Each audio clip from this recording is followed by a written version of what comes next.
चलो good evening, कशा आहात सगळे. आजचा विकली टॉक आपला 90 नंबरचा आहे आणि आज आपण रेकॉर्डेड घेतोय, लाईव्ह नाही घेते. कारण लास्ट 2 विकली टॉक जे होते ते आपण लाईव्ह घेतले होते, कारण खूप काही नव्हतं डिस्कशनसाठी आणि ऑलरेडी सगळं सांगितलेलं होतं. बट आता लास्ट वीकमध्ये बऱ्याच काही हालचाली झालेल्या आहे, त्यामुळे आता हा रेकॉर्डेड घ्यावा लागतोय. तर आजच्या विकली टॉकचा मेन अजेंडा काय एकदा आपण बघून घेऊ, त्यानंतर वन बाय वन सगळे पॉईंट डिस्कस करू. तर अजेंडा बघा, सगळ्यात पहिले आपण IBPS PO प्रीचा रिव्ह्यू घेणार आहे. तसं तर रिव्ह्यू पूर्ण दिला होता मी तुम्हाला लास्ट वीकला पण, बट या सॅटर्डेच्या पेपर जे होते थोडीशी गडबड होती, तर त्याच्याबद्दल रिव्ह्यू देणं मस्ट आहे. त्यानंतर IBPS क्लर्कचा, आता हे तर खूप जणांना माहितच नव्हतं, इन्क्लुडिंग मलाही नव्हतं माहिती की IBPS क्लर्कचा कालच पेपर झालाय म्हणून. म्हणजे होताना कळालं होतं मला एकदम सॅटर्डेला. आणि माझ्या डोक्यात हेच होतं की 18 आणि 19ला पेपर आहे, पण तो 12 तारखेला पण होता. सो त्याचा काय रिव्ह्यू आहे तो एकदा बघू आपण, म्हणजे अपकमिंग स्लॉट्ससाठी 18-19 साठी मुलांना खूप जास्त फायदा होईल. त्यानंतर ओल्ड स्टुडंट्सचे सध्या काही इश्यूज चालू आहेत, स्पेशली ज्या पद्धतीने प्रीच्या एक्झाम जात आहेत, भरपूर जण अपसेट आहे. मग काय त्याच्या मागचे रिझन्स आहे, काय त्यांच्या थॉट प्रोसेस आहे, भरपूर जणांशी डिस्कशन झाले, बरेच कॉन्फरन्स कॉल झालेत, बऱ्याच ग्रुप सोबत, एक जुने जे ग्रुप्स होते त्यांच्यासोबत बोलणं झालंय. तर त्यांचा सगळा रिव्ह्यू तुम्हाला इथे डिस्कस करू आपण. त्यानंतर IBPS क्लर्क प्रीसाठी स्टडी प्लॅन. आता स्पेशली नवीन मुलांची ही डिमांड होती. नवीन म्हणजे एकदम असे नवीन नाही की ज्यांची बॅच चालू आहे, पण ज्यांची बॅच झालेली आहे. सो त्यांचं आता असं म्हणणं आहे की सर बाकी सगळं सोडा, आम्हाला आता ही प्री तरी काढायची आहे. तर त्यासाठी आपण एकदा बघू. आणि सिमिलरली एसओसाठी पण मुलांचं म्हणणं होतं की ठीक आहे, आम्ही काही मेन्स दिले आहे, त्या मेन्स प्री दिले आहे, त्यांच्या मेन्स कन्वर्ट होतील नाही होतील माहित नाही, पण प्रीसाठी सांगा. तर हे स्पेशली जे मुलं फक्त या 2 एक्झामवरतीच टार्गेट करतायत, ज्यांचं कुठेच डोक्यात नाही की माझ्यासाठी मेन्स नाहीये म्हणून, आधीची मेन्स नाहीये, त्यांच्यासाठी आपण स्टडी प्लॅन बघू. आणि मेन आता डिस्कशन याच्यावरती पण होईल यानंतर, की असे काही स्टुडंट्स ज्यांनी ऑलरेडी SBIची प्री दिलेली आहे, IBPSची प्री दिलेली आहे, त्यांचं असं म्हणणं की सर त्याची मेन्स येऊ पण शकते, पण इकडे IBPS क्लर्कची पण आहे. मग आम्ही दोन्ही बॅलन्स करू का, फक्त प्रीच करू का, फक्त मेन्स करू, प्रीला कॅज्युअली घेऊ. तर याच्याबद्दल इथे एक मेन डिस्कशन असणार आपलं. त्यामुळे या 3 गोष्टींवरती, या 3 स्टडी प्लॅनमध्ये खूप मुलांचा फोकस राहील. आणि मग त्याच्या व्यतिरिक्त जे जनरल मुलांचे डाऊट्स असतात, जसं की आता ADCC, TJSB आणि FCI, TJSB ची तशी जॉईनिंग नाही आली अजून, बट स्टील येईलच पुढे. आणि आतापासून मुलांचं डिस्कशन चालू आहे त्याबद्दल की सर मी काय करू. तर याचे सगळे डाऊट्स इथे मी तुम्हाला शॉर्टमध्ये सांगतो. सिमिलरली जे MBAचे आपले स्टुडंट्स होते त्यांचं पण काही डिस्कशन चाललंय, कारण आता कॅप राऊंड 2चं पण आज बऱ्यापैकी पिक्चर क्लिअर झाला. वॅकन्सीज क्लिअर झाल्या की किती आहेत, किती नाही कॅप राऊंड 2 साठी. आणि हेही क्लिअर झालं की कॅप राऊंड 2 नंतर थर्ड राऊंड नसणार आहे, डायरेक्ट इन्स्टिट्यूट राऊंड असणार आहे. ठीक आहे, काउन्सिलिंग राऊंड. सो त्याच्याबद्दल डिस्कशन करू. त्यानंतर स्क्रीनशॉट्स, एक काही मोजके 4 ते 5 स्क्रीनशॉट्स ठेवलेले आहेत, जे असे स्क्रीनशॉट्स आहेत खूप मुलं त्याच टाईपचे क्वेश्चन्स पाठवतात. पण त्यातनं काही सिलेक्टेड स्क्रीनशॉट तुमच्यासोबत मी शेअर करणार आहे. बाकी तर वन ऑन वन मुलांसोबत डिस्कशन झालेलंच आहे. आणि नवीन बॅचची अपडेट छोटीशी आणि एक मोटिवेशनल व्हिडिओज आणि पिक्स जे असतात आपले नेहमीचे, त्याच्याबद्दल मुलांनी काही मेसेजेस पाठवलेले ते एकदा बघून घेऊ. सो आजचा हा अजेंडा आहे, तर मला वाटतं स्टार्ट करायला काही हरकत नाही. तर आपला आहे ना, त्यामध्ये आन्सर टाकलेले. सो IBPS PO प्रीचा जो रिव्ह्यू आहे सगळ्यात पहिले तो बघू. IBPS POचा पहिला पेपर 4 डिसेंबरला झाला, जो मी स्वतः दिला पण होता. आणि म्हणजे मी बघितला होता, दिला नव्हता. तर 4 डिसेंबरचा जो पेपर आहे त्याचा रिव्ह्यू तुम्हाला युट्यूबवरती भेटत असेल. पण यावेळी यस सरांनी पेपर दिला आणि यस सरांनीच रिव्ह्यू दिला होता.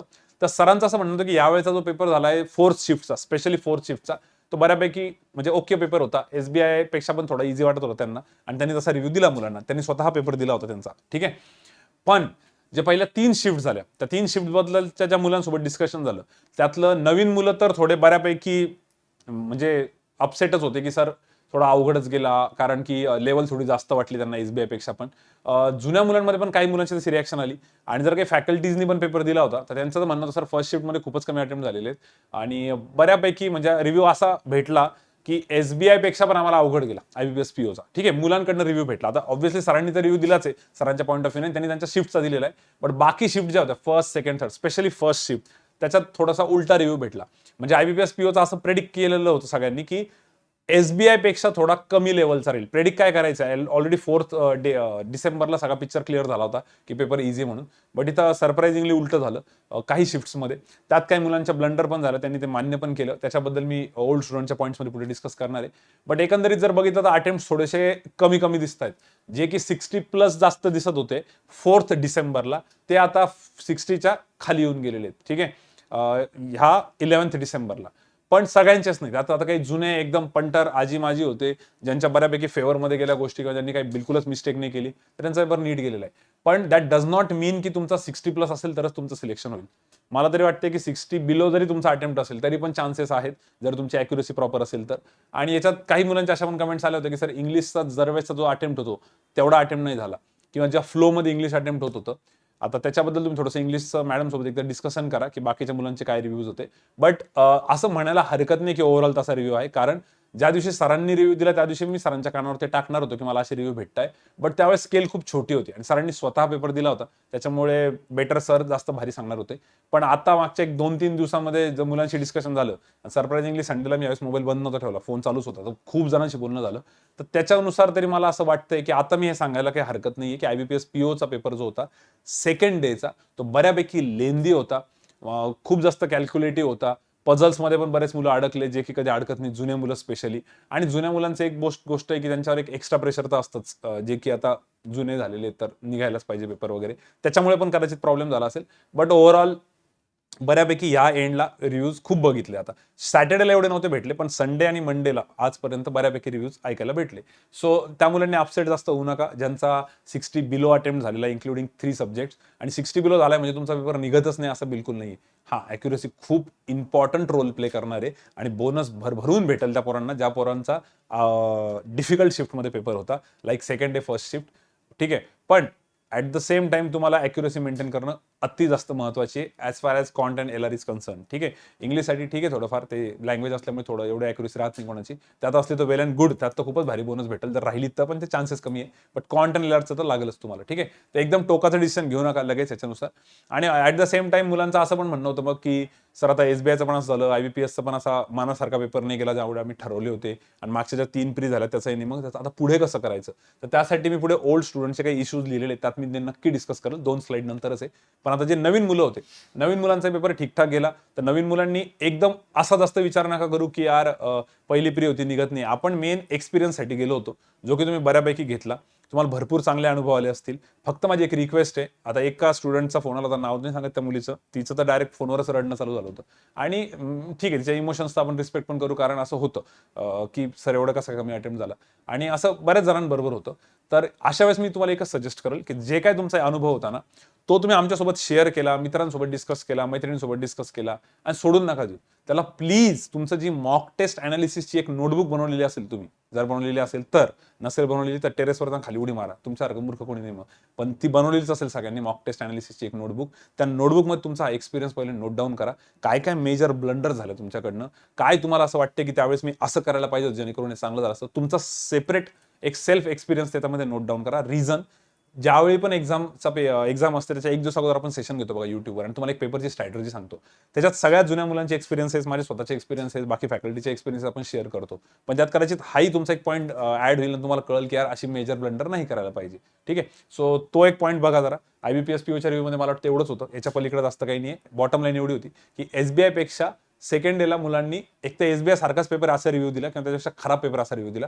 चांगला तर खूप कमी जणांनी रिव्ह्यू दिला. फोर्थ शिफ्ट करायची सोपी असेल, त्यात यश सरांचं रिव्ह्यू एकदम बेस्ट होता. ठीक आहे, सो आता IBPS PO प्रीचा रिव्ह्यू हा होता.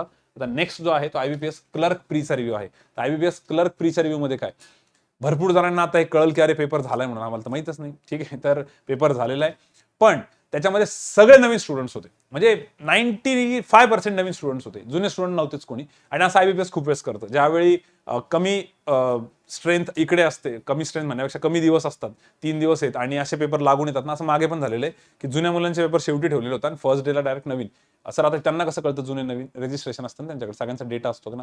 असं खूप वेळेस होतं, त्यावेळेस तुम्ही नोटीस करा, खूप असे एखादा मुलगा तुम्हाला भेटेल जो ओल्ड स्टुडंट आहे आणि त्याचा पेपर होऊन गेला. सगळे न्यू कमर्स होते, ज्यांनी first time second time paper दिलेत ना, सगळे तेच होते. तर सगळे जुन्या मुलांचे पेपर 18 आणि 19ला आहेत. मग सर त्यांना काही एक्स्ट्रा ऍडेड ऍडव्हान्टेज भेटेल का? ऍडव्हान्टेज तर थोडा हाच आहे की बाबा त्यांना पेपरचा पॅटर्न कळून गेला कसा आहे, पण डिसएडव्हान्टेज आहे की पेपर लेंदी येतो बऱ्यापैकी. जसं की SBIला पण झालं, IBPSला पण झालं, आणि ते ऑब्व्हियस आहे ना, आपण जरी पेपर सेटर असतो आपण तेच केलं असतं. पॅटर्न तर सेम ठेवणं आहे, पण मग थोडं थोडं लेंदी करून टाकलं असतं, कारण त्यांना सगळीच आयडिया आहे, त्यांना माहिती आहे की काही वेगळं सरप्राइझिंग एलिमेंट नाही आहे म्हणून.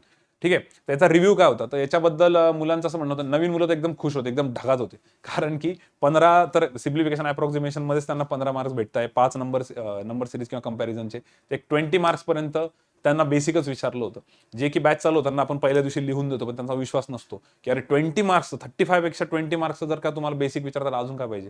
त्यामुळे नवीन मुलं एकदम खुश होते, ज्यांनी ज्यांनी पेपर दिला. काही म्हटलं की सर आम्ही फर्स्ट टाइम पेपरला गेलो, बऱ्यापैकी एक्सपिरियन्स आला, चांगलं वाटलं, जे शिकवत आहे क्लासमध्ये ते सगळं तिथं पेपरला उतरलं, तर चांगली गोष्ट आहे. पण ऍट द सेम टाइम याचा फायदा आपल्याला पुढच्या मुलांना बघायचा आता की काय होईल. तर ज्यांचे पेपर झाले त्यांनी लगेच कट ऑफ किती लागेल काय लागेल इतक्या लवकर नका विचारू. आणि ज्यांनी विचारलं त्यांना मी हेच म्हटलं होतं की वीकली डॉक बघा. आणि वीकली डॉकमध्ये तुम्हाला हे सांगतोय की याचे अजून 2 मेजर डेज बाकी आहेत, 18 आणि 19. तर 18 आणि 19ला बऱ्यापैकी पिक्चर क्लिअर होईल. मला वाटतं मी 19ला जाणार आहे, ठीक आहे, पेपर बघण्यासाठी. तर त्यावेळेस पण मला बऱ्यापैकी पिक्चर क्लिअर होईल. आणि यस सर पण असतील किंवा अजून बाकीचे पण फॅकल्टीज असतील, तर तिथून बऱ्यापैकी पिक्चर क्लिअर होईल. तर त्यावेळेस आपण कट ऑफ बिट ऑफचं डिस्कशन करू. बट ज्या मुलांचा पेपर बाकी आहे IBPS क्लर्कचा, त्यांनी काय करायचं ते मी स्टडी प्लॅनमध्ये सांगलच. बट रिव्ह्यूमध्ये विशेष काही नव्हतं, एकदम टिपिकल इझी पेपर आला, असं काही वेगळं नाही आलं, विशेष नाही आलं. आणि जर तुम्हाला बघायचा पेपर कसा आहे तर आपल्या चॅनलवरती त्याच्या 2 PDF टाकलेल्या आहे. एक ॲम्बिशियस बाबाची पण PDF टाकलेली आहे आणि एक मला वाटतं गाईडलीची टाकलेली आहे. आणि त्यानंतर ऑलिवूडनी पण आता एक मेमरी बेस्ड पेपर टाकलेला आहे. पण ऑलिवूडचा जो मेमरी बेस्ड पेपर आहे त्याच्यामध्ये क्वेश्चन्स खूप जास्त लेंदी आहे. आणि गाईडलीचा जो पेपर आहे त्यात ते क्वेश्चन्स नाही आलेले जे क्वेश्चन्स त्यांनी विचारले होते. आणि ॲम्बिशियस बाबामध्ये जो पेपर आहे ambitiousbaба.comचा, त्यांचा जो पेपर आहे तो पेपर ॲज इट इज आहे असं भरपूर मुलं म्हणतात की सर असेच क्वेश्चन आले होते, हेच क्वेश्चन होते. ठीक आहे, ते आता भरपूर जण बाहेर क्वेश्चन्स सांगतात पण ना, तर तेच क्वेश्चन होते असं त्यांचं म्हणणं आहे. तर तुम्ही तो पेपर बघू शकता. ठीक आहे, बाकी ज्यांचा पेपर आहे त्यांच्यासाठी स्टडी प्लॅन पुढे आहे. तर हे झालं रिव्ह्यू. सो IBPS PO प्रीचा रिव्ह्यू भेटला तुम्हाला, IBPS क्लर्क प्रीचा रिव्ह्यू भेटला. आता आपण पुढे जाऊया. पुढचा आहे ओल्ड स्टुडंटचे इश्यूज. सर ओल्ड स्टुडंटचे काय इश्यूज आहे? ओल्ड स्टुडंटचे इश्यूज सगळ्यात महत्त्वाचे हे 4 ते 5 आहे, ज्याच्यामध्ये मला असं वाटलं की हे तुमच्यासोबत डिस्कस करावं. हे मी काही इंडिव्हिज्युअली मुलांसोबत डिस्कशन करून काढलेत. त्यानंतर काही कॉन्फरन्स कॉल्सवरती जेवढे पण ग्रुप्स होते त्या ग्रुप सोबतचे मेजर इश्यूज आहेत, तर हे सगळे आहेत. सर याच्यात काय काय आहे नेमकं? सगळ्यात महत्त्वाचा पॉईंट, मेजर मुलांची जी कंप्लेंट आली ती म्हणजे की सर आमची एकही प्री नाही निघाली आतापर्यंत, मग आम्ही काय करू? आता जे जुने स्टुडंट्स आहेत त्याच्यामध्ये असे भरपूर जण आहेत की ज्यांची प्री निघाली, काहींचं SBIचं सिलेक्शन पण झालं, बऱ्याच जणांची प्री नव्हती निघाली पण त्यांना एवढे अपसेट नव्हते कारण त्यांना माहिती होतं आपण काय ब्लंडर केली, पण त्यांना आता पेपर छान गेलेले. असे भरपूर क्राऊड आहे. पण मी स्पेसिफिकली आता 100 पैकी जर समजा एक 70 ते 80% क्राऊड तिकडे की ज्यांची कुठली तरी प्री निघाली, ज्यांचा SBIचा रिझल्ट पण आला, भरपूर काही चांगलं चांगलं झालं. पण त्या क्राऊडला तर माहिती पुढे काय करायचं, मेन्सचं काय करायचं, त्यांच्यासाठी पुढे सेक्शन आहेच. तर हा जो ओल्ड स्टुडंटचा इश्यूज मी वरती मेन्शन करतोय हा खूप कमी मुलांसाठीचा, एक 20 to 30% क्राऊड असेल समजा. जर जुने 100 मुलं असतील तर 70 मुलं तर खुश आहे, पण 20-30 मुलं नाराज आहे. तर त्यांना नेमका त्यांच्या डोक्यात काय इश्यूज चालू आहेत ते हे चालू आहेत, त्याच्यासाठी मी बघतोय. सर ते मुलं अभ्यास नाही करत आहे का? अशातला प्रश्न नाही, ते अभ्यास करताय, बट कुठे ना कुठेतरी काही ना काही गोष्टी त्यांच्या मिसमॅच होत आहेत. त्या एकदा आपण बघू. सगळ्यात पहिले तर प्री फेल होण्याचं रिझन. आता याच्यामध्ये काही ऑनलाईन बॅचचे स्टुडंट पण म्हणतात सर आमची तर एकही प्री नाही निघाली. त्यांना मी तसंच उत्तर दिलं होतं, झापलं होतं चांगलं. सर कशामुळे? हे बघा सगळ्यात सिंपल गोष्ट आहे. तुम्ही जे म्हणता ना सर माझी आज एकही प्री निघाली आतापर्यंत, एकही नाही निघाली. तुम्ही RRBच्या 2 प्री दिल्या, एक POच्या आणि एक असिस्टंटच्या. त्यानंतर तुम्ही एक SBIची क्लर्क दिली होती, आता SBIचा PO पण दिला आणि आता एक IBPS PO दिला. आणि या 5च्या बेसिसवर तुम्ही म्हणता सर काहीच होणार नाही माझ्याकडनं वगैरे वगैरे वगैरे ब्ला ब्ला. तर ते नीट समजून घ्या. RRBच्या ज्या तुम्ही दोन्ही प्री दिल्या होत्या त्याच्याबद्दलचं डिस्कशन माझं खूप आधी झालेलं आहे एका वीकली टॉकमध्ये की भाई नॉर्मलायझेशन खूपच एक्स्ट्रीम लेवलचं केलं होतं RRB असिस्टंटला. ऑफिसरला नव्हतं केलं, पण त्याच्यामध्ये तुमच्याकडनं काही ना काही मिस्टेक झाली असेल तुम्ही मान्य करणारे. त्याच्यामुळे तुम्ही त्या 2 एक्झामला या कॅटेगरीत नका आणू की यार आमची त्यावेळेस प्रीस नाही निघाली. आणि SBI ज्युनियर असोसिएट ही सगळ्यात लवकर झालेली एक्झाम होती, ज्याच्यामध्ये त्यावेळेस तुमचं तेवढं प्रिपरेशन नव्हतं SBI साठीचं जेवढं पाहिजे तेवढं. आणि काही जणांचं मग नंतरच्या ह्याच्यामध्ये झालं होतं, ती शिफ्ट थोडीशी चेंज झाली होती. तर या 3ही एक्झाम्स न निघणारे पण त्यावेळेस बरेच जण होते ओल्ड स्टुडंट्समध्ये बरं का. बरेच जण म्हणजे हे जे खुश मुलं आहेत त्यांना जर बाजूला काढलं तर उरलेले. तर त्यांना त्याच वेळेस मी क्लिअर केलं होतं की तुम्ही ह्या 3 एक्झामवरून स्वतःला जज नका करू. मग त्यांना स्वतःला जज करण्यासाठी आता मेन ह्या एक्झाम्स होत्या, SBI PO, IBPS PO आणि IBPS क्लर्क. ठीक आहे, IBPS क्लर्क तर पूर्ण हातात आहे आणि पेपर व्यवस्थितपणे, त्याचा काही इश्यू नाही आहे. पण SBI PO जो आला तो बऱ्यापैकी लेंदी नोटवरती आलाय. आणि असं नाही की SBI POचा पेपर झाला म्हणजे तुमचा पेपर गेलाच आहे म्हणून तो नाही. मग त्याच्यानंतर मुलांना आता IBPS PO कडनं अशी अपेक्षा होती की आपल्या आधीचे पेपर्स नीट नाही गेलेले, म्हणजे आता हा खूपच भारी जाणार आहे. पण अनफॉर्च्युनेटली सेकंड डेला त्यांनी पेपर बऱ्यापैकी लेंदी करून टाकला आणि फर्स्ट डेला पण खूप काय असा एकदम लॉलीपॉप नव्हता दिला त्यांनी, तिथं पण बऱ्यापैकी डोकं लावायचं होतं. आणि ऑफिसर लेवलचं म्हटल्यावर छोट्या छोट्या ट्रिक्स असतातच त्याच्यामध्ये, छोटे छोटे ट्रिकी क्वेश्चन असतातच जिथे आपण अडकतो. सो ज्यांचा अटेम्प्ट आता एक 55-60 पर्यंत झालेला आहे त्या मुलांचे फोनवरती जे बोलणं होतं की सर आमची एकही प्री नाही निघते, तुम्ही असं म्हणूच शकत नाही. पहिले ज्या 3 प्री झाल्या त्याच्या मी तुम्हाला रिझन्स त्या एका वीकली टॉकमध्ये एकदम डिटेलमध्ये दिलेले, त्याच्याबद्दल आता मला परत चर्चा नाही करायची. मग राहिला प्रश्न या 2चा, तर हे 2 पेपर तुमचे निघालेच नाही असं कोणी सांगितलंय? अजून त्याचा रिझल्ट लागायचा बाकी आहे. आणि ओव्हरऑल तुम्हाला जर दिसत असतील ना तुमचे बाकीचे मित्रमंडळी, त्यांचे पण असे काही खूप वाव अटेम्प्ट नाहीये, खूप आउटस्टँडिंग अटेम्प्ट आहे असं नाहीये. मी परत परत सांगतो, खूप जवळच्या स्टुडंट्सनी पेपर दिले, जवळच्या म्हणजे ज्यांना आम्ही चांगलं जवळून ओळखतो, त्यांचा अनालिसिस आम्ही खूप दिवसांपासून बघतोय. तर त्याही मुलांची रिएक्शन होती की सर ठीक आहे 60 झाले आमचे, पण ओके होतं, कारण की आम्ही याच्या पलीकडे जास्त काही करू शकत नव्हतो. काही जण 57, काही 58 सांगताय, काही 56 पण सांगताय सेकंड डे फर्स्ट शिफ्टमध्ये. एवढ्या अटेम्प्टवरती पण जर ह्या मुलांबद्दल असं झालेलं आहे, तर मला नाही वाटत की बाकीच्यांनी खूप असे लगे 17, 75 वगैरे मारले असतील. आणि मारले जरी असेल तर तुम्ही इझी घेऊन टाका. त्यांचा नंतर रिझल्ट आल्यावर बघू, यांचाही रिझल्ट येऊ शकतो. सो सगळ्यात महत्त्वाचं सगळे आम्ही फेल झालो हे डोक्यातनं काढून टाका. हे जे जुन्या मुलांनी डोक्यात ठेवलं ना की सर एकही प्रीने निघते, ते फालतूपणा नका करू. हे बिलकुल नका करू. तुम्ही पहिले हे बघितलं पाहिजे की आपण त्या पर्टिक्युलर एक्झाम्सला पूर्ण 100% दिलं होतं का, आणि त्याच्यानंतर फेल झालोय का. ते 100% नाहीच दिलं. तुम्ही स्वतःला प्रश्न विचारा. तुम्हाला माहिती आहे तुमचे काय काय तुम्ही मेजर ब्लंडर्स केल्या होत्या. इदर तुम्ही प्रिपरेशन त्यावेळेस तेवढं प्रॉपर नव्हतं केलेलं, किंवा मग तुम्ही त्या पेपरमध्ये काही ना काहीतरी गडबड केलेली. सो मला तर पटतच नाही हा पॉईंट. जे पण मुलं फोन करून सांगताय सर सगळ्या प्री आम्ही फेल झालोय, बिलकुल नाही. एक तर अजून काही जणांचे रिझल्टही लागलेले नाही आणि अजून चांगली एक्झाम तुमच्या हातात पण आहे. ठीक आहे. सो हा पॉईंट थोडासा पॉझिटिव्ह साईडनी बघा की तुम्ही काय काय चांगलं करताय. नो डाऊट की काही गोष्टी तुमच्या फेवरमध्ये नाहीये. रिझल्ट गेला गेला आपण त्याला असं म्हणतोय, पण बाकीच्या पण गोष्टी बघा की तुम्ही त्यात अजून काय इम्प्रूव्ह केलेलं आहे, तुम्ही बाकीचा किती अभ्यास केलेला आहे. तर ते एक मला वाटतं इम्पॉर्टंट राहील. तर त्याला थोडंसं वेगळ्या अँगलनी बघा. ठीक आहे.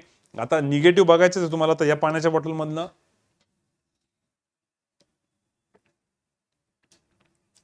एवढंच पाणी नाही. आता याच्याबद्दल रडत बसण्यात काय अर्थ आहे. तुम्ही बाकीची मेहनत घेता ती बघा ना, की हा एवढं पाणी आहे त्याच्यामध्ये. नाही नाही सर याच्यात पाणीच नाही, पाणीच नाही, असं रडत बसलं तर मग तर काहीच हरकत नाही. मग तर अशा तर आयुष्य जगणं मुश्किल होऊन जाईल आपलं. काही जरी झालं, तुम्ही एसबीआय जर जॉईन केलं, उद्या आरबीआय जर जॉईन केलं, तरी तुम्ही म्हणणार सर इथं असाच प्रॉब्लेम आहे, तिथं तसाच प्रॉब्लेम आहे. त्याच्यापेक्षा माझं म्हणणं आहे की तुम्ही प्री नाही निघाल्या, फॅक्ट आहे, ऑन पेपर फॅक्ट आहे, काही जणांच्या नाही निघाल्या. पण त्याच्या आजूबाजूला तुम्ही भरपूर मेहनत करता पण आहे ना, आणि त्या मेहनतीला फळ आता पुढे लाईनीत भेटून जाईल तुम्हाला पुढच्या एक्झाम्सला. तर त्याच्यामुळे थोडंसं वेट करा. असं पण होऊ शकतं की आयबीपीएस पीओची प्री निघून जाईल काही जणांची, ज्यांनी अपेक्षाच ठेवली नाहीये, आणि नंतर रडत बसतील, अरे यार प्री निघून गेली, मला तर अपेक्षाच नव्हती, आता मेन्सचं मी काय करू. असं नको व्हायला. त्यामुळे ह्या गोष्टींना थोडंसं नीट ट्रीट करा. एकदम निगेटिव्हली नका ट्रीट करू पहिल्याला. ठीक आहे. सेकंड पॉईंट जो आहे, याच्याबद्दल काही जणांना मी झापलंय आणि मला वाटतं बरोबर झापलेलं आहे. त्यांचं म्हणणं होतं सर कॉन्टचा अटेम्प्ट जो आहे ना आमचा पाहिजे तसा झाला नाही. म्हटलं कशामुळे. म्हणजे सर आता आम्ही कसं जुने स्टुडंट झालोय, तर आमचा एक 25 तरी अटेम्प्ट झाला पाहिजे. ठीक आहे, तुम्ही जुने स्टुडंट झाले, तुमचा 25 अटेम्प्ट झाला पाहिजे. मला फक्त एका प्रश्नाचं उत्तर द्या. तुम्ही नंबर सिरीजचे दररोज काही प्रश्न सॉल्व्ह केले का? 2-3 दिवसात काही सॉल्व्ह केले? की असं 2-3 दिवसानंतर एकदा नंबर सिरीज घेतो, किंवा दर 2 दिवसानंतर बेसिकचे काही क्वेश्चन करतो? नाही सर आम्ही ते नाही करत, कारण हे ग्रँटेड आहे ना की आमची प्री तर निघणारच आहे आणि बेसिक तर आम्हाला येतच. आमची बेसिकची प्रॅक्टिस जी असते ती फक्त एवढीच असते की आम्ही डायरेक्ट पेपरमध्ये एक्सपेरिमेंट करतो. जे मॉक टेस्ट देतो ना, त्या मॉक टेस्टमधली जी प्रॅक्टिस असते तीच, ज्याच्यामध्ये हॉलिवूडच्या आम्हाला पॅटर्नही माहिती आहे, किंवा इकडच्या नंबरने हा कट होतो, या नंबरने हा कट होतो, बेसिकचा पॅटर्नही माहिती आहे, अड्डाचा आम्हाला पॅटर्न माहिती आहे, आणि प्रॅक्टिस मार्क्स होता माहितीच माहिती. मग तुम्ही किती कम्फर्ट झोनमध्ये ना, तुम्ही एक्स्ट्रा प्रॅक्टिस करू लागले त्याच्यासाठी. तुम्ही मॉक टेस्टमध्ये डायरेक्ट फक्त बघता, आणि त्यातही मॉक टेस्ट तुमचे सगळे पॅटर्न ठरलेले, आणि मग मेन एक्झामला गेल्यानंतर म्हणतात सर ते इंडास असताना काही आम्हाला काही आठवत नव्हतं. मला नोट्समध्ये किती जबरदस्त लिहून दिले, सर्च इंडास 2 लेक्चर घेतले. युट्यूबवरती पण आपण इंडास बरेच क्वेश्चन्स घेतो. मग मला सांगा, जर तुम्ही त्यासाठी मेहनतच करत नाही, म्हणजे मी 1-2 जणांना तेच झापलं. म्हटलं मला पहिले सांगा तुम्ही एवढी प्रॅक्टिस केलेली आहे का? नाही सर. मग जर तुमची नंबर्सवर कमांडच नाही तेवढी, जेवढी तुमची आधी होती, आणि दॅट टू वरतून अजून काय सांगतात माहिती का? सर माझा हा XYZ मित्र, मैत्रीण या ऑनलाईन बॅचला होती. त्यांना आम्हीच रेफर केलं होतं की क्लास जॉईन करा म्हणून. त्यांची अटेम्प्ट आमच्यापेक्षा बेटर झाली आणि त्यांचं बेसिक आमच्यापेक्षा भारी झालं. ऑफकोर्स होणार आहे ना, कारण ते पोरं तुमच्यापेक्षा सुपेरियर आहे सध्या, कारण ते सध्या टचमध्ये. त्यांना कुठे DI जमलं, त्यांना कुठे बेसिक जमले, वर्ड प्रॉब्लेम जमले. त्यांना ते जमले कारण त्यांना ते शिकवलेलं ते सध्या प्रॅक्टिसमध्ये. तुम्ही तुमच्या वेळेस ज्यावेळेस प्रिपेअर करत होते त्यावेळेस आठवतो तुम्ही ते बेसिक किती फास्ट करत होते. पण तुम्ही आता एकदमच ग्रँटेडच घेऊन टाकले की नाहीच आहे. आणि ते तेवढं अवघड नाही नंबर सिरीज. तुम्ही त्याच्या टचमध्ये पाहिजे. टचमध्येच नाहीये, नंबर डिफरन्स घ्यायला रेडीच नाहीये. तुम्हाला एकदम असं थोडी होणार आहे की तुम्ही जुने स्टुडंट होता म्हणजे ऑटोमॅटिकली तुमच्या प्री निघत जातील. ते मनात नका ठेवू. ते बऱ्याच वेळेस UPSC वाले पण म्हणतात ना की हा लास्ट टाइम इंटरव्ह्यू दिला होता म्हणजे यावेळेस प्री तर निघूनच जाईल, मेन्स पण निघून जाईल, आता इंटरव्ह्यूचं फक्त बघू काय करायचं. अरे भैया परत झिरोपासून स्टार्ट करावं लागतं ना. तुम्हाला एकदम झिरोपासून नाही करायचंय, पण तुम्ही मध्ये मध्ये मध्ये मध्ये बेसिक केलं पाहिजे. आता काही स्टुडंट होते त्यांना मी हे विचारलं होतं, मग तुम्ही प्रीच्या मॉक टेस्ट रेग्युलर देत होते का? नाही सर आमचं तर मेन्सचं प्रिपरेशन चालू होतं. असं कसं चालतं? तुम्ही मी विकली टॉकमध्ये कितीतरी वेळेस तुम्हाला स्टडी प्लॅन दिलेला आहे, आणि त्यात हेही सांगितलं होतं की जरी तुम्ही मेन्सचा अभ्यास करताय तर फक्त एक प्रीची टेस्ट चालू ठेवा. आणि त्याच्या मागचं रिझन पण हे होतं की त्यात एक्सपेरिमेंट करावं होतं, ज्याचा इन अ वे मेन्सलाच फायदा होणार आहे. तुम्ही जर का वर्ड प्रॉब्लेम सॉल्व्ह करताय त्या प्रीच्या मॉकमध्ये, तर त्याचा फायदा तुम्हाला मेन्सलाच होणार आहे. पण ते करा. पण पोरांनी तेही नाही केलं. नाहीच केलं तर आता कसं करणार? मला ते सांगा. एक तर करत नाहीये आणि मग तुम्ही वरतून बोंब मारताय की सर आमचं कॉन्टचे अटेम्प्ट होत नाहीये. आणि हे सगळे मुलं नाही मारते, जे काही पर्टिक्युलर मुलं आहेत त्यांच्यासाठी मी बोलतात. त्यांना कळालं असणार आहे की ज्यांचे इश्यूज हा व्हिडिओ हा पार्ट तर बघतच असतील. LRचे पझल्सची यावेळेस थोडी मुलांनी कंप्लेंट केली. आता त्याच्याबद्दल मी जास्त कमेंट नाही करणार, कारण की पझल्स बद्दल तुम्ही डायरेक्ट यस सरांना कॉन्टॅक्ट केला पाहिजे. आणि यस सरांनी स्वतःही पेपर दिला, त्यांना काही वेगळा अनुभव आला का, तुमचा काय अनुभव तो सरांसोबत डिस्कस करा. कदाचित त्यातनं काही सोल्युशन निघेल की तुमचा अनुभव असा होता, सरांनी पण असा तो क्वेश्चन बघितला, पण सरांनी असं काहीतरी डोकं लावलं, किंवा मुलांना सरांनी हे सजेशन दिलं होतं. हे तुम्ही फॅकल्टी सोबत डिस्कस केलं पाहिजे असं मला वाटतं. आणि त्याच पॉईंटला पुढे कंटिन्यू करू आपण फॅकल्टीवाला. बोरवाल्या पॉईंटवरती नंतर जाऊ. फॅकल्टी सोबत ना तुमचं थोडंसं कॉन्टॅक्ट वाढवा. ॲटलिस्ट हे लास्ट 40-50 डेजमध्ये तरी. कारण तुम्हाला कळून चुकलेलं आहे आता की जानेवारी एंडला ऑलमोस्ट या सगळ्या मेन्स होऊन जातील. IBPS क्लर्क मेन्स पण होईल, त्याच्या अगोदर IBPS PO मेन्स पण होईल आणि SBI PO पण होऊन जाते, राईट. जर का या 3 मेजर मेन्स होऊन जाणार आहे तुमच्या जानेवारी एंडपर्यंत, जानेवारीचे एक 30 डेज पकडा आणि डिसेंबरचे 15 डेज, तर हार्डली 40-45 डेज आहे तुमच्या हातामध्ये. तर 40-45 दिवसासाठी जरी फॅकल्टीसोबत कॉन्टॅक्ट ठेवायला काही हरकत नाही ना. त्याच्यानंतर तर कदाचित तेवढा एक्झाम तुम्हाला लगेच दिसणार नाही, तर मग तुम्ही थोडं रिलॅक्स करू शकता. पण ॲटलिस्ट ह्याच्यामध्ये तुमचं फॅकल्टीसोबत कॉन्टॅक्ट होणं थोडं मस्ट आहे. सर त्याचं रिझन काय, तुम्हाला काय वाटतंय? रिझन सांगतो. आता जसं इंग्लिशचा अभ्यास बरेच जण करतात, नो डाऊट करतात, इमानदारीने करतात. काही जण मग फक्त असं डुलक्या खात खात इंग्लिशचं वाचत असतात आर्टिकल्स वगैरे. पण तुम्ही त्यात एक थोडासा चेंज बघा. तुम्ही जर आठवड्याला, 5 दिवसाला, 10 दिवसाला फातिमा मॅडमला थोडासा तुमचा फीडबॅक दिला, मेसेज थ्रू दिला, कॉल थ्रू दिला, कॉन्फरन्स कॉल केला आणि थोडंसं मॅडम सोबत बोलले, तर तेच अटेम्प्ट करताना पेपरमध्ये कॉन्फिडन्स वेगळा असतो. का तर बाबा मॅडमचा मला बॅकअप, मॅडम सोबत माझं बोलणं झालेलं आहे. आणि बऱ्याच वेळेस काय होतं, आपण ते केलेलं असतं तरी तिथं तेवढी हिंमत होत नाही. तो एक कॉन्फिडन्स येत नाही, तो एक कॉन्फिडन्स लागतो. म्हणजे एखादा बॉलर चांगली बॉलिंग टाकत असेल, पण कोणी काही चेअरअपच नाही करत टीममेट्स, तर ते बी कधी डाऊट घ्यायला लागेल की अरे कोणी काही बोलत नाही. आणि तेच एखादा व्हाईट बॉल जरी गेला त्याच्याकडनं, पण जर पूर्ण टीम त्याला चेअरअप करते, त्याचा कॉन्फिडन्स वाढतो की अरे टीम माझ्यासोबत आहे, तर थोडंसं तुम्हाला तो कॉन्फिडन्स लागेल. मग इधर तो तुम्ही फॅकल्टीकडनं घ्या किंवा तुमच्या काही सिनियर स्टुडंट्सकडनं, सिनियर्स मित्रांकडनं घ्या, जे कोणी बँकेत लागले असतील. तर तुमचा ग्रुप तेवढा मोटिवेटेड पाहिजे की बाबा ते एकमेकांना सपोर्ट करताय, पॉझिटिव्ह पॉईंट सांगताय. नाही तर असं नाही की ग्रुपमध्ये हे रडतंय, तेही रडतंय, सगळेच बॉम्ब मारताय आणि जो काय माझा पॉझिटिव्हिटी होती ती पण यांनी खाऊन घेतली आणि सगळेच निगेटिव्ह झाले. तसं नाही झालं पाहिजे. तर सर ह्याच्यावरती थोडासा विचार करा. ॲटलिस्ट तुम्ही वीकली एकदा फातिमा मॅडमच्या टचमध्ये राहा, त्यानंतर यश सरांच्या टचमध्ये राहा, माझ्या टचमध्ये राहा, किंवा आमच्या तिघांच्या व्यतिरिक्त डाऊट्स क्लिअरिंगचे भरपूर फॅकल्टीचे किंवा तुमचे कोणी सिनियर असतील, तर तुमचे कोणी XYZ सर तुमच्या ओळखीचे असतील, त्यांना थोडासा वेळ द्यायला लावा, थोडंसं बोला, त्यांच्याशी डिस्कशन करा. आता विकली टॉकमध्ये पण बऱ्याच गोष्टी क्लिअर होतात, हे नीट बघा. तर इथून काय होईल ना, थोडंसं तुम्हाला एक कॉन्फिडन्सची गरज आहे, जो पुश करण्याची. मेहनत तर चालू आहे तुमची, पण त्यासोबत तो एक ॲडिशनल पॉईंट मला वाटतं लागतोय. आणि बारीक बारीक चुका असतात, त्या लगेच नोटीस होऊन जातात समोरच्याला. कारण समोरच्या पर्सनचं काम तेच आहे ना दिवसभर. आता तुम्ही लॉजिकचं सरांना काही पझल काढलं, सरांना माहिती, सरांना सगळं, सर तुम्हाला रेफरन्स पण देतील कुठला काय होतं, तर लगेच कळलं ना, तो ते बरोबर तो पॉईंट पिक करतील जो त्यांना पकडायचा आहे. तसं प्रत्येक फॅकल्टीचं, प्रत्येक टीचरचं राहील. त्यामुळे थोडंसं तुम्ही ना हे कॉन्टॅक्ट वाढवण्याचा प्रयत्न केला पाहिजे असं मला वाटतंय. आणि ह्या पिरियडमध्ये तरी जिथे की आता तुमच्यावर एक्स्ट्रा प्रेशर पण येते, थोडे दिवस पण कमी राहिले, प्री आणि मेन सगळे गोंधळ पण चालू आहे, ते थोडंसं बघा. आता मी जेवढं स्टुडंट सोबत इंटरॅक्ट केलं, त्यांना जेवढं थोडंसं बोलल्यानंतर मला अनुभवलं त्यांच्या मनात काय होतं, ते मी सगळं सांगतोय. आणि सगळ्यात महत्त्वाचं हे, आता हे जुने मुलं जे होते एकदम जुने, ज्यांच्यात काही जणांचे रिझल्ट आलेले पण आहे, काहींच्या प्री प्रॉपर निघता पण आहे, काही ज्यांच्या नाही निघत आहे, हे सगळे मिक्स यांच्यातले मला असे रिव्ह्यूज होते की सर आता अभ्यास करायला थोडंसं ना बोर होतंय, एक बोर्डम येऊन गेलेलं आहे. कशामुळे माहित नाही, पण आधी खूप जास्त एनर्जी होती करण्यामध्ये. पण जेव्हापासून आम्ही एक इंटरव्ह्यू देऊन टाकला, XYZ कुठल्याही बँकेचा, ADCC म्हणा, TJSBचा म्हणा किंवा RRB POचा म्हणा, तो इंटरव्ह्यू दिल्यापासून असं वाटायला लागलं की पेपर तर निघून जाणार आहे आपला आणि बस मग आता इझी घेऊन टाकला आम्ही. आणि मग असंच बाकीचं पण की बाबा सर एक प्री निघतातच आहे, मग मेन्सचं पण होऊन जाईल, पण आता काही वेगळं नाही प्रिपेअर करायला, मग बोर होतंय. अशी पण कमेंट ऐकली मी, अशा 2-3 फेमस ग्रुपकडनं ऐकलं मी. आणि मेजर असं नाही की एका ग्रुपकडनं, 2-3 ग्रुपकडनं ऐकलं. तर मला ते वाटलं की यार हे जे असं होतंय, याच्याबद्दल आपण काहीतरी बोललं पाहिजे. आता सगळ्यात महत्त्वाची गोष्ट, आधी जे पण मुलं बँकेत सिलेक्ट झाले त्यांच्यासोबत असं नाही झालं सर, ऑफकोर्स त्यांच्यासोबत पण झाले. तुम्ही शुभम आंबोरेचा ग्रुप घ्या, म्हणजे पूनमचा वगैरे कोपरा गँग घ्या, किंवा स्वप्नील एंडोलेचा ग्रुप होता, कोणी कोणाला पण विचारा तुम्ही, प्रत्येकाची त्यावेळेस अशी सिच्युएशन होती की सर हे झालेले एक मेन्स दिली आम्ही किंवा हा एखादा इंटरव्ह्यू दिला, पण अभ्यास करायला मनच लागत नाही, किंवा मी अभ्यास करतोय पण असं तेवढं वाटत नाही, आधीसारखी एनर्जी नाही राहिली, आता काय करावं काय करावं. तुम्ही कुठल्या पण जुन्या स्टुडंटला विचारा, ते कधी ना कधी त्यांच्या करिअरमध्ये अशा स्टेजला आलेच असतील. आणि जे स्पेशली थोडे जुने होते, ज्यांना थोडा जास्त वेळ लागला एक्झाम क्रॅक करायला, ज्यांनी एक 8-10 महिन्यामध्ये एक्झाम क्रॅक केली, त्यांना कदाचित ती फेज आलीच नसेल, कारण त्यांची बॅच झाली, फुल जोशमध्ये अभ्यास केला, प्री एक्झाम दिली, सिलेक्ट होऊन गेले, त्यामुळे त्यांना हे बोर व्हायला वेळच नव्हता. पण ज्यांची एक्झाम होऊन, बॅच होऊन थोडासा दिवसमध्ये गॅप पडला, मध्ये एक्झाम झाली, गॅरंटी तुम्हाला ते मुलांची अशी रिव्ह्यू होतील की यार असं होत होतं. मग सर यासाठी सोल्युशन काय? यासाठी ज्यांनी पण बॅच केली त्यांनी आठवा की पहिल्या लेक्चरला तुम्हाला काय शिकवलं जातं. एक गोपीचंदची स्टोरी सांगितली जाते, बरोबर? गोपीचंदची स्टोरी आठवते ना? नाही काही तर हे P&C शिकवलं जातं. P&Cचा मिनिंग सगळ्या ऑनलाईन बॅचच्या स्टुडंटला माहिती आहे, ऑफलाईनच्यावरना पण माहिती असेल की पेशन्स आणि कन्सिस्टन्सी, परमिटेशन आणि कॉम्बिनेशन नाही, ते पेशन्स आणि कन्सिस्टन्सी जे तुम्हाला त्यावेळी शिकवलं होतं. तर ती पेशन्स आणि ती कन्सिस्टन्सी तुम्हाला फक्त बॅच असेपर्यंत सांगितलं होतं का? का तुम्हाला बॅच झाल्यानंतर जेव्हा तुम्ही प्रीची एक्झाम देता तोपर्यंत सांगितलं होतं? आठवा बरं जरा. मी काय सांगतो, जोपर्यंत तुम्ही बँकेत जात नाही तोपर्यंत तुम्ही हे 2 शब्द लक्षात ठेवा की बँकेत जात नाही किंवा कोणत्या गव्हर्नमेंट जॉबला जात नाही. आणि इनफॅक्ट आता आम्ही ॲडिशनल असंही पण नेहमी सांगतो की इनफॅक्ट तुम्ही लाईफ टाईम जरी लक्षात ठेवलं तरी चालेल. ही काळाची गरज आहे भाई सध्या. तुमच्यात पेशन्स पण पाहिजे आणि तुमच्यात कन्सिस्टन्सी पण पाहिजे. आता तुमचं काय होतं, या दोन्ही गोष्टींचा तुम्ही विचार करा, तुम्ही कुठली गोष्ट पकडू नये. जे पण जुने मुलं कंप्लेंट करताय की सर खूपच जास्त बोर होतंय, हा याच्यावर सोल्युशन काय? सोल्युशन पण सांगतो मी, सोल्युशनवर सगळ्यात शेवटी येतो की बोर होतंय सर, मग काय? तुम्ही विचार करा की तुम्ही तेवढ्या कन्सिस्टंटली सगळ्या गोष्टी करतायत का आता? तुम्ही काही दिवस केलेले आहे आणि झालं का? संपलं का सगळं? आपण तर डिसाईड केलं होतं ना की शेवटपर्यंत करायचंय. एखादा इंटरव्ह्यू दिला म्हणजे तुम्ही खूप मोठे तीर मारले असं काही आहे का? नाही. आणि बरं एखादं सिलेक्शन झालं पण असेल तुमचं, तर ते काय फायनल सिलेक्शन तुम्ही तिथेच थांबणार आहे का आयुष्यभर? तुमची तर इच्छा आहेच ना की त्याच्यानंतर पुढे आपण अजून पुढच्या एक्झाम देणार आहे. पुढे पण या सगळ्या गोष्टी लागणार आहे आणि तुम्ही तुमच्या लाईफच्या आता ना जे पण जुने स्टुडंट आहे ते एकदम पीकला असणार आहे. कारण की हा एवढा अभ्यास तुम्ही याच्या आधी कधी केलेला नाही, कारण तुमच्यावर तेवढं एक तर बर्डन आहे आणि त्यात तुम्ही ह्या बोर वगैरेच्या कमेंट्स करणं थोडंसं मुश्किल आहे. म्हणजे जरी तुम्हाला ती फिलिंग येत असेल त्यावर सोल्युशन्स काढा. काय सोल्युशन माझ्या साईडनी तरी मी तुम्हाला सांगतो. सगळ्यात महत्त्वाचं तुम्हाला जेवढं होईल तेवढं स्वतःला एंगेज करावं लागणार आहे काही गोष्टींमध्ये. जेणेकरून तुमच्या डोक्यात विचारच नाही आले पाहिजे. तुम्ही रिकामे बसलेच नाही पाहिजे. आता बऱ्याच जणांचं असं होऊन जातं, की सर आमच्या ग्रुपमध्ये ना ह्या दोघांची प्री निघाली, या दोघांची प्री नाही निघाली. मग ज्यांची प्री नाही निघाली ते लगेच बाजूला झाले, त्यांचा ग्रुप वेगळा आणि ज्यांची प्री निघाली त्यांनी लगेच जीकेचं वगैरे प्रिपरेशन चालू करून दिलं. मग सर त्याचा ना इंटरव्ह्यू होता. मग तो इंटरव्ह्यूमुळे तो आमच्या ग्रुपमधून दूर गेला. दुसरा ग्रुप जॉइन केला, मग आमचा ग्रुप स्प्लिट झाला. अरे मग पेशन्स आणि कन्सिस्टन्सीमध्ये आपण हेच सांगितलं, की तुम्ही सगळ्यात महत्त्वाचं तुमचा ग्रुप बनवून ठेवा.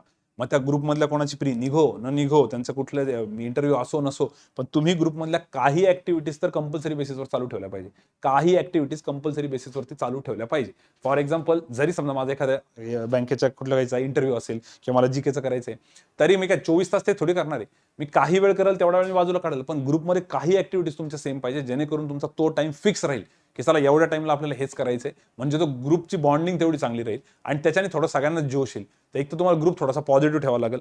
तुम्ही एकटं प्रिपरेशन करताय, तुम्हाला फॅकल्टी सोबत किंवा कोणत्या तरी सिनियर सोबत थोडासा कॉन्टॅक्ट करावा लागेल आणि ग्रुप आज नाही तर उद्या थोडंफार बघा, जमलं तर तुम्ही ट्राय करा प्रत्येकाने. कारण काय होतं, तुम्हाला आधी सांगितलेली ही लॉंग प्रोसेस आहे. याच्यामध्ये 30 गोष्ट रिपीट रटाळ होऊन जाते आपल्याला. तुम्ही बघा ना, आता तुम्हाला परत बेसिक करायला लागणार आहे, परत सिम्प्लिफिकेशन करायचे, परत नंबर सिरीज करायचे, जे की तुम्ही बॅचच्या स्टार्टिंगला केलं असेल जेव्हा केव्हा तुमची बॅच झाली असेल, 6 महिने, 8 महिने, 1 वर्ष, बरोबर. तर हे रटाळ गोष्ट असल्यामुळे तुम्ही इथं 2-3 गोष्टी लक्षात ठेवा. एक तर ग्रुप मेंबर्स थोडेसे स्ट्रॉंग ठेवा, ज्याच्यामध्ये स्वतःला एंगेज करा काही ऍक्टिव्हिटीजमध्ये.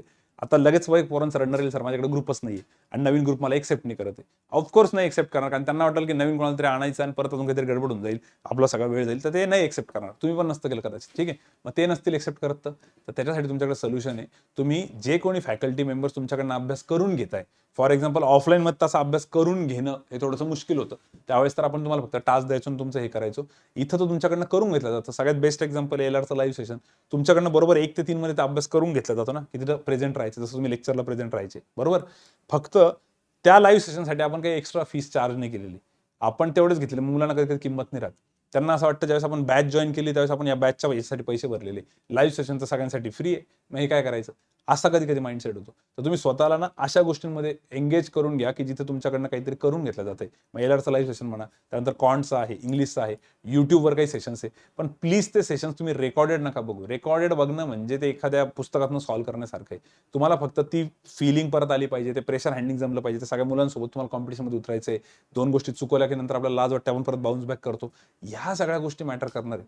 तर ह्याच्यासाठी तुम्ही थोडासा विचार करा की तुम्ही खरंच या सगळ्या ऍक्टिव्हिटीज करताय का, आणि एक्झॅक्टली तुम्ही ऍक्टिव्हिटीजपासून दूर पळताय की हां सर माझी मग मेन्स होती, त्यामुळे मग मी काय केलं, एलआरचं लाईव्ह सेशन बंद करून टाकलं, मी कॉन्टचं लाईव्ह सेशन बंद करून टाकलं, मग मी एकटा माझ्या रूममध्ये अभ्यास करत होतो, मी एकटा लायब्ररीत जात होतो. आणि तिथं काय तुमच्या डोक्यात फक्त विचार येत होते. मी ज्यांच्याशी बोललो त्यांच्यासोबत मला हाच अनुभव आला.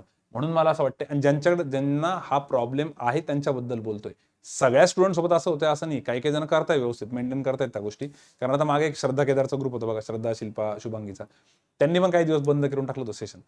त्यावेळेस त्यांची कुठली तरी एक्झाम होती आणि त्यांचा लगेच फीडबॅक आला होता की नाही सर, गडबड झाली म्हणे, ते करायलाच पाहिजे म्हणे कंटिन्यू, कारण त्याच्यामुळे आम्हाला इकडे इम्पॅक्ट दिसला म्हणे की थोडीशी गडबड होते. तर ज्या चांगल्या गोष्टी त्या चालू द्या ना, बळजबरी त्याला का बरं बंद करायचे, माझं ते म्हणणं आहे. काही काही गोष्टी एकदम व्यवस्थित चालू असतात. क्रिकेटमध्ये एखादी चांगली बॉलिंग चालू असते, तुम्ही त्याला अचानक बंद करून टाकता की जाऊ द्या कोणतरी दुसरा टाकला. अरे पण ते चांगलं चालू द्या ना, त्याच्यामुळे परत सगळं डिस्टर्ब होऊन जातं. तसं इथं काही जणांचं डिस्टर्ब होत असेल तर हे स्टंटबाजी बंद करा, त्या ग्रुप्सला परत रियुनाईट करा, थोडंसं नीट त्यांना सांगा, समजावून सांगा. 40-50 दिवस शेवटचे आहेत, जिथं आपल्याला थोडासा जोर लावायचा आहे. आणि आयबीपीएस क्लिअर ही चांगली अशी एक एक्झाम आहे जिथं रिअलिस्टिकली सगळ्या जणांना वाटतं की आपलं एक सिलेक्शन होऊ शकतं. कारण ते इंटरव्ह्यू नाहीये, म्हणजे कोणाला ब्लेम गेम नाही होणार. जे काय होणार आहे तुमच्या हातात होणार आहे, तुमच्यावरती सगळं डिपेंड असणार आहे. तर जुन्या मुलांनी थोडं या गोष्टींकडे विचार करा. स्वतःला अशा गोष्टींमध्ये मध्ये एंगेज करा की तुमचा टाइम आपोआप निघून जाईल. दिवसभरातल्या सगळ्या गोष्टींना नका एंगेज करू हवं, पण ऍटलीस्ट 3 ते 4 तास ठरवून घ्या की हा मला इथे एक मॉक टेस्ट द्यायची, त्याचं अनालिसिस करायचं, या ग्रुप सोबत मला डिस्कस करायचे. ऍटलीस्ट माझ्या 4-5 मित्रांसोबत मी फक्त स्कोर चेक तरी करेल.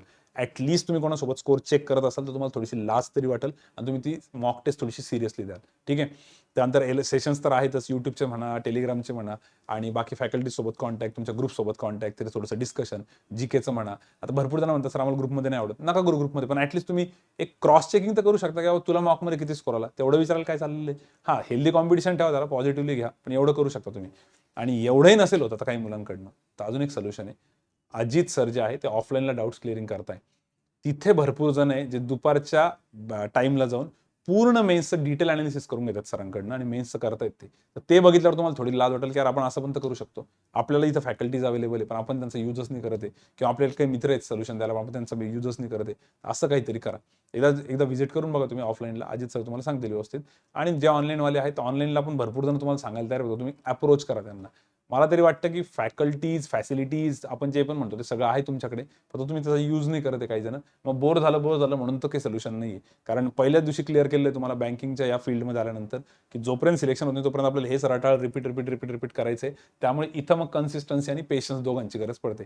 कन्सिस्टन्सी म्हणजे ते करणंच आहे आपल्याला, आणि पेशन्स म्हणजे ते करत असताना थोडंसं बोर नाही झालं पाहिजे, पेशन्स ठेवले पाहिजे. ठीक आहे.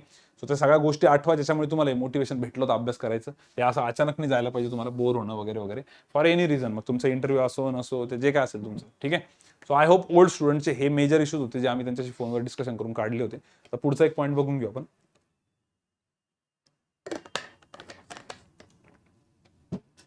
आता ओल्ड स्टुडंटच्या इश्यूज नंतर पुढचा पॉईंट आहे एसबीआय क्लर्क प्रीचा स्टडी प्लॅन. आता SBI clerk IBPS sorry SBI नाही, आयबीपीएस क्लर्क प्रीचा जो स्टडी प्लॅन आहे ना, त्या स्टडी प्लॅनमध्ये सगळ्यात इम्पॉर्टंट काय माहिती का, की असे स्टुडंट्स जे नवीन आहेत त्यांच्यासाठी हा स्टडी प्लॅन आहे. कारण जुन्या मुलांसाठी तर मला अजूनही वाटत नाही की जुन्या मुलांनी स्टडी प्लॅनमध्ये फक्त प्रीचं करावं. नाही, जुन्या मुलांनी तर प्री प्लस मेन्स करावं, जे मी पुढे सांगणारच आहे. तर हा जो स्टडी प्लॅन आहे आयबीपीएस क्लर्क प्रीचा, हा स्पेशली नवीन स्टुडंटसाठी तसं लिहिलेलं पण तिथे. ठीक आहे. आता नवीन स्टुडंट म्हणजे सर कोणते, ज्यांची बॅच चालू आहे का? नाही, बॅच चालू असणारे जर हा व्हिडिओ बघत असतील या मोमेंटला, तर चुपचाप व्हिडिओला लाईक करा, निघून जा, डायरेक्ट निघून जा, काहीच नका बघू याच्यामध्ये. का? अबे तुमची बॅच चालू, तुम्हाला सगळं तिथं शिकवलं जातंय, तुम्हाला सगळं सांगितलं जातंय, तुम्ही बॅचच्या व्यतिरिक्त काहीच नका करू. तरी पण सर आमची आयबीपीएस क्लर्कची प्री आहे सॅटर्डे संडेला 5-6 दिवस बाकी, काहीच नका वेगळं करू, कारण बॅचमध्ये एकदम परफेक्ट चालू आहे. त्याच्याने काय होईल ना, तुम्हाला जेवढं शिकवलं तुम्ही तेवढं जरी अटेंड करून आले पेपरला, तर तुम्हाला त्याचं एक सॅटिस्फॅक्शन भेटेल, पेपरचा पेपर बघितलं होऊन जाईल, आणि तुमचा रिदम तुटणार नाही इकडचा बॅचचा. तुम्ही अननेसेसरी या एक्झामच्या मागे पळाव आणि तुमची बॅचचाही काहीतरी गोंधळ होऊन जाईल आणि इकडे गोंधळ होईल. तर तसं नको व्हायला, कारण प्री निघून पण गेली तर काय करणार आहे, पण मेन्सचा कुठे अभ्यास आपला अजून, बरोबर. त्यामुळे बॅच ज्यांची पण चालू आहे, मग ते एसएसएचे असो का नॉन एसएसए असो, बॅच चालू असेल तर हे ऐकू नका. हे नवीन स्टुडंट म्हणजे असे स्टुडंट आहे ज्यांची ऍटलीस्ट बॅच झालेली आहे आणि जे first time second time paper देत आहे, ज्यांचं मेन्सचं खूप काही मेजर प्रिपरेशन नाहीये, ओल्ड स्टुडंट तर नाहीच आहेत ते, त्यांच्यासाठी. तर बघा, डेली एक मॉक टेस्ट दिली पाहिजे विथ डिटेल अनालिसिस. ती कसं करायचं, काय करायचं या व्हिडिओमध्ये तुम्हाला दिसत असणार आहे, हे सांगून द्यायचं. हा व्हिडिओ बघून घ्या, 25 तारखेचा आहे, 25 एप्रिलचा. त्यात सगळं सांगितलेलं डिटेल, तसं अनालिसिस करा. आणि जर एकदमच नवीन असेल कोणी, जर आजपर्यंत मॉक टेस्टच नाही दिली, त्यांनी तर लवकरात लवकर आज झोपायच्या आधी हा व्हिडिओ बघा आणि एखादी मॉक टेस्ट द्या, मग तुम्हाला कळेल किती इम्पॉर्टन्स आहे. त्याच्यानंतर एक्स्ट्रा एक्सपेरिमेंट तुम्ही करू शकता. आता काही काही मुलं खूपच म्हणजे हे खूपच ऑप्शनल दिलेलं आहे मी, हा जो पॉईंट आहे ना, हा खूपच ऑप्शनल आहे. ठीक आहे. की एक mock test with detail analysis तर तुम्ही केलंच पाहिजे, कारण मॉक टेस्ट सोपीच आहे. आता पेपर सगळ्यांना कळालंय, कारण कालच पेपर झाला, तर खूप काही असं मेजर सरप्राइझिंग एलिमेंट काही नाही आहे. त्यामुळे एक मॉक टेस्ट सफिशियंट आहे. बट खूपच वेळ असेल एक्स्ट्रा सगळ्यात शेवटी तुम्ही, तर तुम्ही एखादी अजून मॉक टेस्ट देऊ शकता ज्यात तुम्ही एक्सपेरिमेंट्स करू शकता. कारण आयबीपीएस क्लर्कचे सेंटर पण खूप वेगवेगळे आलेले, तर कदाचित एखाद्या सेंटरवर प्रॉब्लेम असेल तर स्टार्ट टू एंडची प्रॅक्टिस करू शकता तुम्ही. नवीन मुलांसाठी बोलतोय मी, या नवीन. पण खूपच वेळ असेल तर, अदरवाईज हे नाही केलं तरी चालेल, याच्यावर माझा काहीच फोर्स नाही. दुसरं, एलआरचं मात्र टेलिग्राम लाईव्ह सेशन चुपचाप कंपल्सरी करा. मॅथ्सचं बेसिक आणि डीआयची प्रॅक्टिस करा, कारण की आयबीपीएस क्लर्कचा पेपर आहे, 20 मार्कचं तर बेसिकच आहे. डीआय पकडलं तर 5-25, केस स्लेट पकडली तर 28, असं काहीतरी 25 ते 28 मार्कपर्यंत तुम्हाला डीआय आणि बेसिक एवढंच विचारताय. मग मला वाटतं नाही वर्ड प्रॉब्लेमची गरज आहे. तुम्ही एवढं जरी प्रॉपर अटेम्प्ट केलं तरी चालेल. तर मग आता लास्ट वीक आहे, त्यामुळे प्रॅक्टिस तर तुम्ही याचीच करा 2 तास तरी. ठीक आहे. आता जर ही प्रॅक्टिस सुजित सर आणि ओम सर ग्रुपवरती घेत असेल तुमच्या, तिथं करा. नसेल घेत तुम्ही तुमची करा, पण ती करायला पाहिजे कंपल्सरी. इंग्लिशसाठी मी जास्त नाही बोलणार. इंग्लिशसाठी फात्या मॅडमने जे सांगितलेलं आहे तुम्हाला, मग ते रिडिंग असो, प्रॅक्टिस असो, व्हॉट एव्हर, इंग्लिशचं जे काय मॅमने सांगितलेलं आहे ते फॉलो करा. मग ते क्वेस्ट पॉडमध्ये सांगितलं असेल किंवा जिथे कुठे सांगितलं असेल तुम्ही मॅम सोबत कॉन्टॅक्ट करा. सो मॅडमचं इंग्लिशचं 2 आवर्स, कॉन्टचं 2 आवर्स, लॉजिकचं 2 आवर्स आणि डेली मॉक टेस्ट 3 तास असे तुमचे होतात 9 आवर्स. एक्स्ट्रा वेळ असेल तर तुम्ही हे एक्सपेरिमेंट करू शकता, एक्स्ट्रा वेळ असेल तर, अदरवाईज नाही केलं तरी चालेल. मग सर बाकी वेळात मेन काय करायचं? ही झाली मॉक टेस्ट आणि सगळे सेशन्स. सगळ्यात महत्त्वाचा पार्ट माझ्या मते तरी हा आहे, की तुम्ही आत्तापर्यंत जेवढ्या पण मॉक टेस्ट दिलेल्या आहेत, त्या मॉक टेस्टमधले पझल्स परत परत सॉल्व्ह करा, त्यातल्या केसलेट परत परत सॉल्व्ह करा. भरपूर मुलं म्हणतील की सर त्या मॉक टेस्टमधले पझल्स खूप अवघड आहे, त्या केसलेट्स पण खूप अवघड आहे आणि हा पेपरच इतका अवघड आहे की इतका अवघड पेपर येणारच नाही. काही होत नाही, तुम्ही ट्राय करू शकता. त्याच्यातले सगळे पेपर ऑलिव्हरचे नका देऊ. मग एखादा बँकर्स अड्डाचा आणि क्लेरिकल लेवल द्यायची, ती पण तुम्हाला खूपच डिफिकल्ट वाटत असेल तर मग तुम्ही सोर्स चेंज करू शकता. असं होऊ शकतं की ऑलिव्हरचं थोडंसं डिफिकल्ट असेल, बट डिफिकल्ट असेल तर फायद्याचंच असतं, पण एखादी अड्डाची देऊ शकता. तर मला तरी वाटतंय की जुने जे पण मॉक टेस्ट झाले तुमचे, त्या मॉक टेस्टवरती त्याचे क्वेश्चन्स परत परत परत परत सॉल्व्ह करायचा खूप जास्त भयंकर फायदा होईल तुम्हाला. ठीक आहे, परत समजून घे काय म्हणजे एखादा DI असेल तेव्हा आधी सॉल्व्ह केलेला परत सॉल्व्ह करा, नंबर सिरीज असेल परत सॉल्व्ह करा, वर्ड प्रॉब्लेम परत सॉल्व्ह करा. फायदा खूप जास्त होईल. याचं अनालिसिस करत राहायचं 3-4 तास ना, झालेले क्वेश्चन परत सॉल्व्ह करायचे. कारण त्यातले जर काही क्वेश्चन्स तुम्हाला नसतील जमलेले तर ते आज जर का ते पझल परत बसून गेलं तर ते कॉन्फिडन्स होतो की यार ते स्क्वेअरवालं पझल होतं, 4 इनवर्ट होते, 4 आउटवर्ड होते, पण आज माझं बसलं. बरोबर, तो DI होता, त्याची मी नोट नीट वाचली नव्हती, पण आज अनालिसिस करताना मला ती नोट कळाली. त्या गोष्टी परत रिकॉल होतील तुमच्या. आणि बऱ्याच वेळा असं होतं की यार तोच ॲज इट इज क्वेश्चन मला दिसला तिथं त्या टाईपचा, तर फायदा होऊन जातो. तर हे एक नीट करा 3 to 4 आवर्स. पण मग एखाद दिवशी जर हे नसेल करत तर मग इथे एक्स्ट्रा एक्सपेरिमेंट करू शकता तुम्ही, कारण हे आणि हे म्हणजे बघावं लागेल, दोन्ही मॅनेज झालं पाहिजे. ठीक आहे. तर सगळ्यात इम्पॉर्टंट काय, इम्पॉर्टंटमध्ये काय काय त्याच्या आधी बघू. जीके करायची गरज नाही. आता नवीन स्टुडंट आहे तर या आठवड्यात जीके चुकून पण करू नका. वर्ड प्रॉब्लेम्स मला वाटत नाही करायची गरज आहे. सर तरी पण आम्हाला वर्ड प्रॉब्लेम करायची थोडीशी मस्ती आहे तर सांगा ना. 2 ते 3 टॉपिक ठरवून घ्या. एक एजेस, एक पार्टनरशिप, बोट्स अँड स्ट्रीम्स किंवा टाइम अँड वर्क. असे तुम्हाला जे आवडतं ते, किंवा मला तर एजेस आणि पार्टनरशिप 2 तर मी सांगेलच. हे 2 जर करून टाकले एक्स्ट्रा वेळ असेल तर तुमचा बेसिक DI केसलेट झाल्यावर जर तुमच्याकडे वेळ भेटला तुम्ही या 2 टॉपिकपैकी एखाद टॉपिकचा एखाद क्वेश्चन तर मारू शकता. ठीक आहे, पण खूप नका करत बसू आता लास्ट वीकमध्ये वर्ड प्रॉब्लेम्स. आणि मेन्सचे सेशन पण करायची गरज नाही तुम्हाला. जरी आता आम्ही मेन्सचे सेशन घेऊ समजा या वीकमध्ये, तुम्ही नाही केले तरी चालेल. मी एक स्पष्ट सांगतोय, कारण तुम्ही नवीन स्टुडंट्स आहे, तुम्हाला क्लर्कची प्री व्यवस्थित द्यायची आहे, थोडा कॉन्फिडन्स गेन करायचा आहे, तर असं करा. ठीक आहे, बाकी एवढं करून वेळ भेटत असेल तर नक्कीच मेन्सचं सेशन करा, काही हरकत नाही. सर इम्पॉर्टंट काय याच्यामध्ये? इम्पॉर्टंट हेच आहे की या मुलांना ना मॉक टेस्टचा तेवढा अंदाजा नाही जेवढा जुन्या मुलांना आहे. जुन्या मुलांना असं असतं की बऱ्यापैकी सेट असतं, त्यांना मेजर गोष्टी माहिती असतात, कुठे चुका आहेत कुठे नाही. जसं एखादा नवीन बॅट्समन आहे, खूप भारी खेळतो तो, पण वन डे मॅचमध्ये त्याचं कधी कधी 50 बॉलमध्ये 70 रन होतात आणि तो आउट होऊन जातो. मग त्याला तो एक सेन्स नसतो की यार आपल्याला मॅच फिनिश करायची, एंडपर्यंत घेऊन जायची, ती गडबड होती. तर तो जो सेन्स आहे ना, तो जुन्या प्लेयर्सला चांगला असतो की नाही बाबा आम्ही 50 बॉलमध्ये 70 नाही करणार, पण आम्ही 100 बॉलमध्ये 110 करू, हळूहळू खेळू, पण मॅच जिंकून येऊ. बरोबर, तर तसं इथे ना हे नवीन मुलांना ही सवय नसते. नुसतं मॉक देणं एकदम जोशमध्ये, त्याचं कसं अनालिसिस करायचं, हे डिटेल अनालिसिसचा अर्थ काय आहे, 3 तास कशासाठी द्यायचे, यासाठी व्हिडिओ बघा. जर बघितला असेल तर ठीक आहे, नसेल बघितलेला तर नक्कीच बघा. आणि बघितलेला जरी असेल त्यातले काही पॉईंट्स तर परत परत रिकॉल होतील तुम्हाला 100%. कारण मी त्या जुन्या मुलांशी बोललेलो आहे, ज्यांनी सांगितलं की स्कोर वाढला, तर त्याचे मी स्क्रीनशॉट दाखवतो तुम्हाला. मी पुढे आहे स्क्रीनशॉट. इंग्लिशच्या मॅडमने खूप स्क्रीनशॉट पाठवले तर राव, ते माझे बघायचे राहिले, वेळच नाही भेटला त्याला, पण ठीक आहे. हे क्लिअर आहे. हे IBPS क्लर्क प्रीचा हा स्टडी प्लॅन होता. आय होप सगळेजण याला फॉलो करतील. नवीन स्टुडंटनी तर डेफिनेटली फॉलो करा. जुन्या मुलांनी नाही केला तरी चालेल, जुन्या मुलांसाठी वेगळा आहे, बट न्यू स्टुडंटनी नक्की करा. ठीक आहे. आता IBPS SO प्रीचा स्टडी प्लॅन. IBPS SO प्रीचा स्टडी प्लॅन जो आहे हा पण न्यू स्टुडंटसाठी आहे. म्हणजे म्हणजे आता याच्यामध्ये काही जुने मुलं पण असतील, पण सांगतो मी.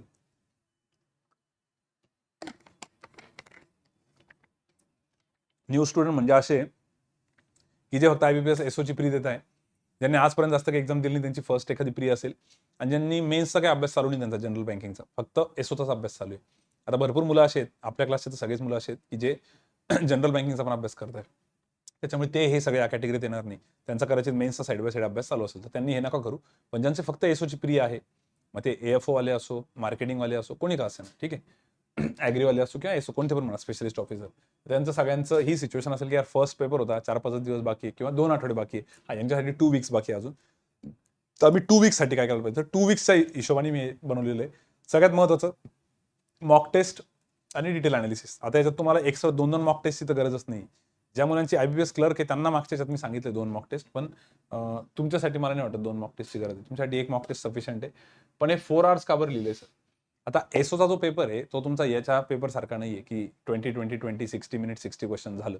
यांचा पेपर थोडासा मोठा आहे, त्याच्यामुळे अनालिसिसला पण वेळ लागेल. ठीक आहे, तेवढा वेळ द्यावा लागेल तुम्हाला. आणि सगळ्यात महत्त्वाची ॲग्रिकल्चर एसओचा जो पण कोणी मुलं पेपर देत असेल किंवा मार्केटिंगवाल्यांचा, मार्केटिंगच्या हे नाहीच मला वाटतं, त्यांचं तर डायरेक्ट तिकडचंच आहे. ॲग्रिकल्चरवाले तुम्ही पूर्ण वेळ बसण्याची पण एक सवय लावा बरं का.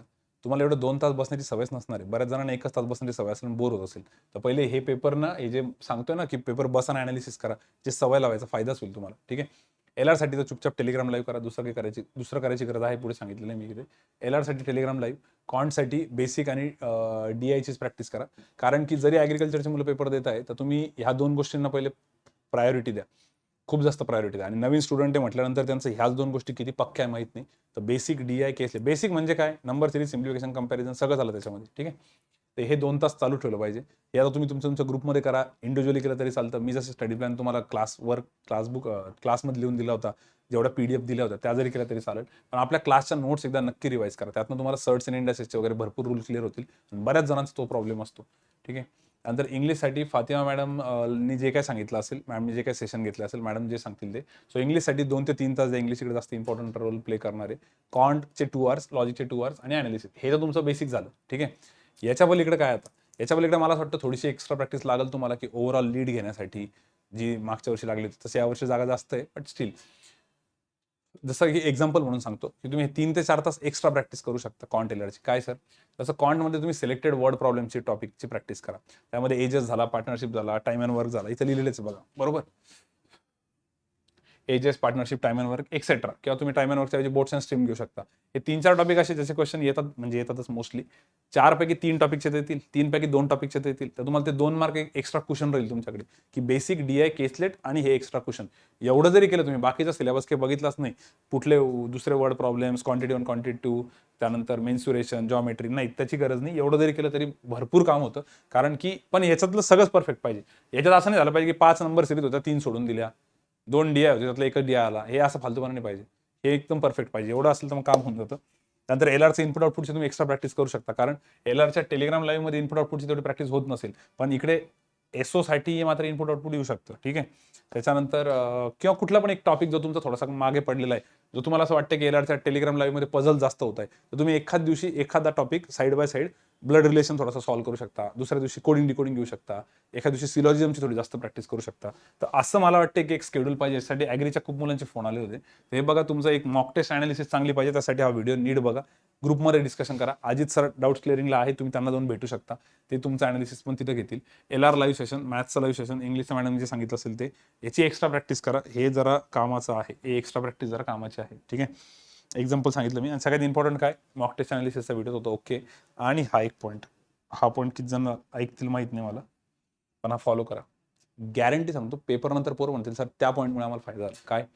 आता कसं आहे, एसओच्या ह्याच्यामध्ये कधी कधी जर त्या पेपर सेटरचा मूड खराब असेल, तर तो तुम्हाला सगळ्या गोष्टी देणार नाही. बेसिकमध्ये नंबर सिरीज, सिम्प्लिफिकेशन, कंपॅरिझन नाही. कधी कधी ते बेसिक फक्त 10 मार्कला विचारतील. आता IBPS क्लर्कचा काल पेपर झाला, जो की आता परत आहे. 35 पैकी तिथे तुम्हाला 20 क्वेश्चन्स तर बेसिकचे विचारलेले आहेत. पण AFOला असं होऊ शकतं की 10च क्वेश्चन विचारतील. त्या 10 मध्ये पण 5 ते 6 समजा नंबर सिरीज टाकल्या. नंबर सिरीज म्हटल्यावर पोरांचा बराच फोबिया येऊन जातो. क्लासमध्ये मी ज्यावेळेस शिकवलो, ज्यावेळेस टॉपिक शिकवला, त्यानंतरचे काही 4-5 दिवस तो खूप खुश असतात. पण मध्ये ब्रेक खूप पडलेला असतो. आता ते लॉजिक, त्या ट्रिक्स ज्या सांगितलेल्या 5 सेकंड्सवालं लॉजिक, आपले पॅटर्न्स वगैरे थोडेसे रिकॉल करायला वेळ लागतो. तर ते प्लीज काय करा तुम्ही, नंबर सिरीज इथून पुढे, आता तुमच्याकडे किती 2 वीक्स आहे ना, तर 2 वीकमध्ये पहिल्या आठवड्यात तर जेवढे मी क्लासमध्ये घेतलेले त्यालाच रिवाईज करा व्यवस्थित. त्याला इमानदारीने सॉल्व्ह करा. त्याच्याने खूप जास्त फायदा होईल. त्याच्या बाहेर लॉजिक येतच नाही शक्यतो. बट जस्ट इन केस तुमच्याकडे वेळ आहे, दररोजचे 15-20 क्वेश्चन्स तरी चालू ठेवा नंबर सिरीजचे. तर नंबर सिरीजवरती एक तुमची नजर बसल, एक कमांड येईल, एक कॉन्फिडन्स येईल. कारण नंबर सिरीजचा असाही क्वेश्चन बाजूच्याला येतो आणि आपल्याला येतो. पण त्या मोमेंटला एक असतं की स्वतःला बॅक कोण करेल, ते सगळ्यात इम्पॉर्टंट आहे. आजच्या जागात तेच खूप इम्पॉर्टंट आहे. तुम्ही किती कॉन्फिडंट आहात. आणि आपल्याकडे तो कॉन्फिडन्सच नसतो नंबर सिरीजला अटेम्प्ट करण्याचा. आपण बघून सोडून देतो की मी काहीतरी दुसरं करेल म्हणून. तर त्याच्यासाठी तो कॉन्फिडन्स येण्यासाठी काय आहे, एक तर नुसतंच असं नाही की जाऊ दे, येऊ द्या, येईल ते आपण ट्राय मारू, तसं नाही. पण एक असतं ना सायकोलॉजिकल ॲडव्हान्टेज. तो ॲडव्हान्टेज कसा भेटेल, तुम्ही रोज जर 15-20 क्वेश्चन केले तर नंबर्सवर कमांड येईल, थोडंसं पटापट डोक्यात येईल. सर याच्यात सगळ्यात बेस्ट काय करू शकतो आम्ही, फॅक्टर्स वगैरे करू शकतो. तुम्ही फॅक्टर्स जे आपण पाठ करून घेतलं ना, स्प्लिट करून वगैरे, त्याच्यावरती जोर लावू शकता. तो एक तुम्ही बघू शकता. ठीक आहे. तो हे आहे तुमचं IBPS SO प्रीचा स्टडी प्लॅन. आय होप की सगळेजण असं फॉलो करतील. GK BKचा यांचा काही प्रश्न नाही आहे. आणि जर का आता ॲग्रीच्या अभ्यासाचा विचारत असेल तर मी प्रॉपर प्रीचं सांगितलेलं आहे. जर तुम्हाला आत्ताच ॲग्रीच्या मेन्सचा पण करायचा आहे तर तुम्हाला यातल्या काही गोष्टी सॅक्रिफाईस करावं लागतील, काही गोष्टी कमी करावं लागतील. कारण एवढा टाइम मी सगळा प्रीसाठीच बनवलेला आहे. 2 वीक्स आहेत तरी. नेक्स्ट वीकमध्ये पण मोस्टली हेच तुम्हाला रिपीट करावं लागेल. पण तोपर्यंत तुमच्या काही मॉक टेस्ट झालेल्या असतील तर त्याचा अनालिसिसचा पार्ट आपण इकडे ॲड करू शकतो. तर मी नेक्स्ट टाइम ते तुम्हाला सांगतो. Clear? So I hope IBPS SO प्रीचं काम झालेलं आहे, ते क्लर्कचं पण झालं. पुढचा पॉईंट घेऊ. सगळ्यात शेवटचा पॉईंट हा डिटेलवाला, नंतरचे पॉईंट्स खूप लवकर होऊन जातील आणि थोडासा डीपमध्ये जाईल. मेन्सचा जो स्टडी प्लॅन आहे तो, आता मेन्सचा जरी स्टडी प्लॅन दिलेला आहे तर पहिले पोरांच्या डोक्यात की यार मेन्स आहे सर, पण त्याच्या अगोदर आमच्या प्री पण आहे, त्याचं काय करायचं ते पण सांगतो. आणि ज्यांचा स्पीडचा प्रॉब्लेम आहे त्यांच्यासाठी पण सांगतो. स्पीडच्या ह्याच्याबद्दल मला बोलायचं, मला आठवण करून द्या. मी सगळ्यात शेवटी बोलला तर इथे मध्ये नाही डिस्टर्ब होत, हे जसं आहे तसं सांगतो. तर सगळ्यात पहिलं तर कन्फ्युजन आहे मुलांचं की सर मी प्रीचं करू का मेन्सचं करू, त्याच्यात एक भयंकर कन्फ्युजन आहे पोरांचं. तर हे बघा, आता आपण असं तर बिलकुलच नाही करू शकत की ग्रँटेड तर नाहीच घेऊ शकत की त्याला प्री तर निघणारच आहे. ठीक आहे, नो डाऊट IBPS क्लर्कची प्री आहे, त्याचा पेपर झालेला पण आहे मुलांचा कालच आणि बऱ्यापैकी सोपं पण आहे, आपल्याला रिव्ह्यू पण भेटलेला आहे. बट स्टील तुम्ही त्याला तितकं ग्रँटेड नका घेऊ, कारण कसं आहे, मागच्या वर्षी तर अनएक्सपेक्टेडली अनफॉर्च्युनेटली कट ऑफ खूपच वाढला होता, त्याला जागाही कमी भरल्यात त्यांनी. यावर्षी तसं जागा जास्त आहे, सगळं चांगलं आहे, पण तरी पण आपण सेफ गेम खेळू, आपण आपली आपली प्रॅक्टिस चालू ठेवून. आपल्याला असं दिवसभर प्रीचं करायचंय असं नाहीये. ठीक आहे, तर हे स्पेशली मी कोणासाठी बोलतो आता, हे जुन्या मुलांसाठी बोलतोय. हे सगळं जे काय मी मेन्सचं बोलतोय सगळं जुन्या मुलांसाठी, प्री प्लस मेन्स. नवीन मुलं असतील तर त्यांच्यासाठी ऑलरेडी बोलून झालेलं आहे. हे बघा इथे, हे ओल्ड स्टुडंटचे इश्यूज होते. IBPS क्लर्क प्री झालेलं आहे, IBPS SO प्री पण झालेलं आहे. हे सगळं नवीन मुलांसाठी होतं आणि हे जुन्या मुलांसाठी. जुन्या मुलांचा विषय निघाला तर एक पॉईंट सांगायचा मला स्पीडचा, जो मी इथं सांगणार होतो तो आता परत रिपीट करतो. इथे ना स्पीडसाठी काही मुलांचा प्रॉब्लेम होता, कॉन्ट आणि कॉन्टच्या याच्यासाठी ते बोलत होते सर आम्ही आता काय करू म्हणून. ठीक आहे, त्या स्पीडचा जो इश्यू इथे होता ना मुलांचा, तो मी इथे क्लिअर करतोय. ठीक आहे, फक्त स्क्रीनवरती राहू देऊ. स्पीडसाठी याच्यात तरी सांगितलं तरी चालतो. ज्या ज्या गोष्टी क्लासमध्ये त्यावेळेस होत होत्या, टेबल्सच्या असो, फॅक्टर्सच्या असो, त्यानंतर फ्रॅक्शन्सच्या असो, जी राम सरांच्या ग्रुपवर आपण प्रॅक्टिस घ्यायचो किंवा भरपूर ऍक्टिव्हिटीज करायचो आपण, त्या सगळ्या ऍक्टिव्हिटीज एकदा बघा. कारण मी काही ग्रुपसोबत बोललो होतो, मला त्यात आठवलं, दिग्विजयच्याच ग्रुपसोबत बोललो होतो, त्यांनी पण चांगली ऍक्टिव्हिटी चालू केली आहे. त्यांचं म्हणणं होतं की सर आता आम्ही ते सगळं परत एकदा एकमेकांना विचारणं चालू करतो किंवा आम्ही काही क्विझेस असतात म्हणे त्या परत चालू करतो, की भरपूर दिवस झाले आम्ही बेसिकची प्रॅक्टिस बंद केली होती, कारण डायरेक्ट पेपरमध्येच करायचो, कारण आता मेन्सच चालू होतं. ते एक करा आणि फॅक्टर्सवरती थोडासा जोर लावा, तिकडनं तुमची नंबर्सवर खूप चांगली कमांड येईल. जसं क्लासमध्ये आपण घ्यायचो, तुम्हाला आठवत असेल एखादा नंबर 192, 192ला काय करायचो आपण, 2 into 96, 3 into 64, 4 into 48, 6 into 24, 8 into 6 into 32, 8 into 24, 12 into 16. ही जी आपण प्रॅक्टिसची सवय लावली तुम्हाला, ते आठवा जरा सुरुवातीचे लेक्चर्स, तसं मला वाटतं करायची गरज आहे. त्याच्याने तुमची स्पीड, नंबर्सवरची कमांड थोडी चांगली होईल आणि त्याचा फायदा तुम्हाला भरपूर होऊ शकतो इकडे, भरपूर. कारण इकडे थोडासा T20 मॅच आता, प्रॉपर T20. ठीक आहे, तर त्याच्यासाठी तुम्हाला थोडीशी स्पीड लागेल. पण सर मग आम्ही फक्त प्रीचंच करू का, हे तर थोडंफार तुम्ही चालता बोलता 15-20 मिनिटं करू शकता ग्रुपमध्ये. मेन मला असं वाटतं की प्री प्लस मेन्स तुम्ही दोन्ही केलं पाहिजे. ज्यांचं पण असं कन्फ्युजन आहे, मी कम्प्लिटली मेन्स करा असं नाही म्हणणार, कारण प्रीला आपण लाईटली नाही घेऊ शकत, आणि कम्प्लिटली प्रीच करा एवढा आठवडा काही होत नाही, पुढच्या आठवड्यात मेन्स बघू असंही नको. कारण SBIची तुम्ही मेन्स प्री देऊन बसलेले, IBPSची दिलेली आहे, अचानक जर ती मेन्स आली तर तुमचं असं होऊ शकतं की सर मग GK वाचायचं राहिलं वगैरे वगैरे. त्याच्यामुळे मला वाटतं हा स्टडी प्लॅन बेस्ट आहे, प्री प्लस मेन्स दोन्ही पण. आणि याच्या आधी पण मी ते सांगितलेलं आहे, आणि काही मुलांशी बोलल्यानंतर माझं खरंच डोकं आउट झालं होतं. मी त्यांना म्हटलं होतं तुम्हाला मी ऑलरेडी स्टडी प्लॅनमध्ये प्रीचे द्या म्हटलं होतं, तुम्ही दिले की नाही. नाही सर आम्ही प्री देतच नव्हतं, आम्ही ग्रँटेड घेत होतो की आम्हाला येणारच आहे, कारण आम्हाला इतके दिवस झालेले. मला हे लॉजिकच नाही पटत, इतके दिवस झाले म्हणजे ऑटोमॅटिकली येणार आहे का ते, असं थोडी असतं यार, करावं तर लागेल. सो प्री प्लस मेन्सचा असा कंबाईन प्लॅन पाहिजे. हा एवढा सगळा पहिले तर मला वाटतं प्रीचाच आहे, डिटेल अनालिसिस.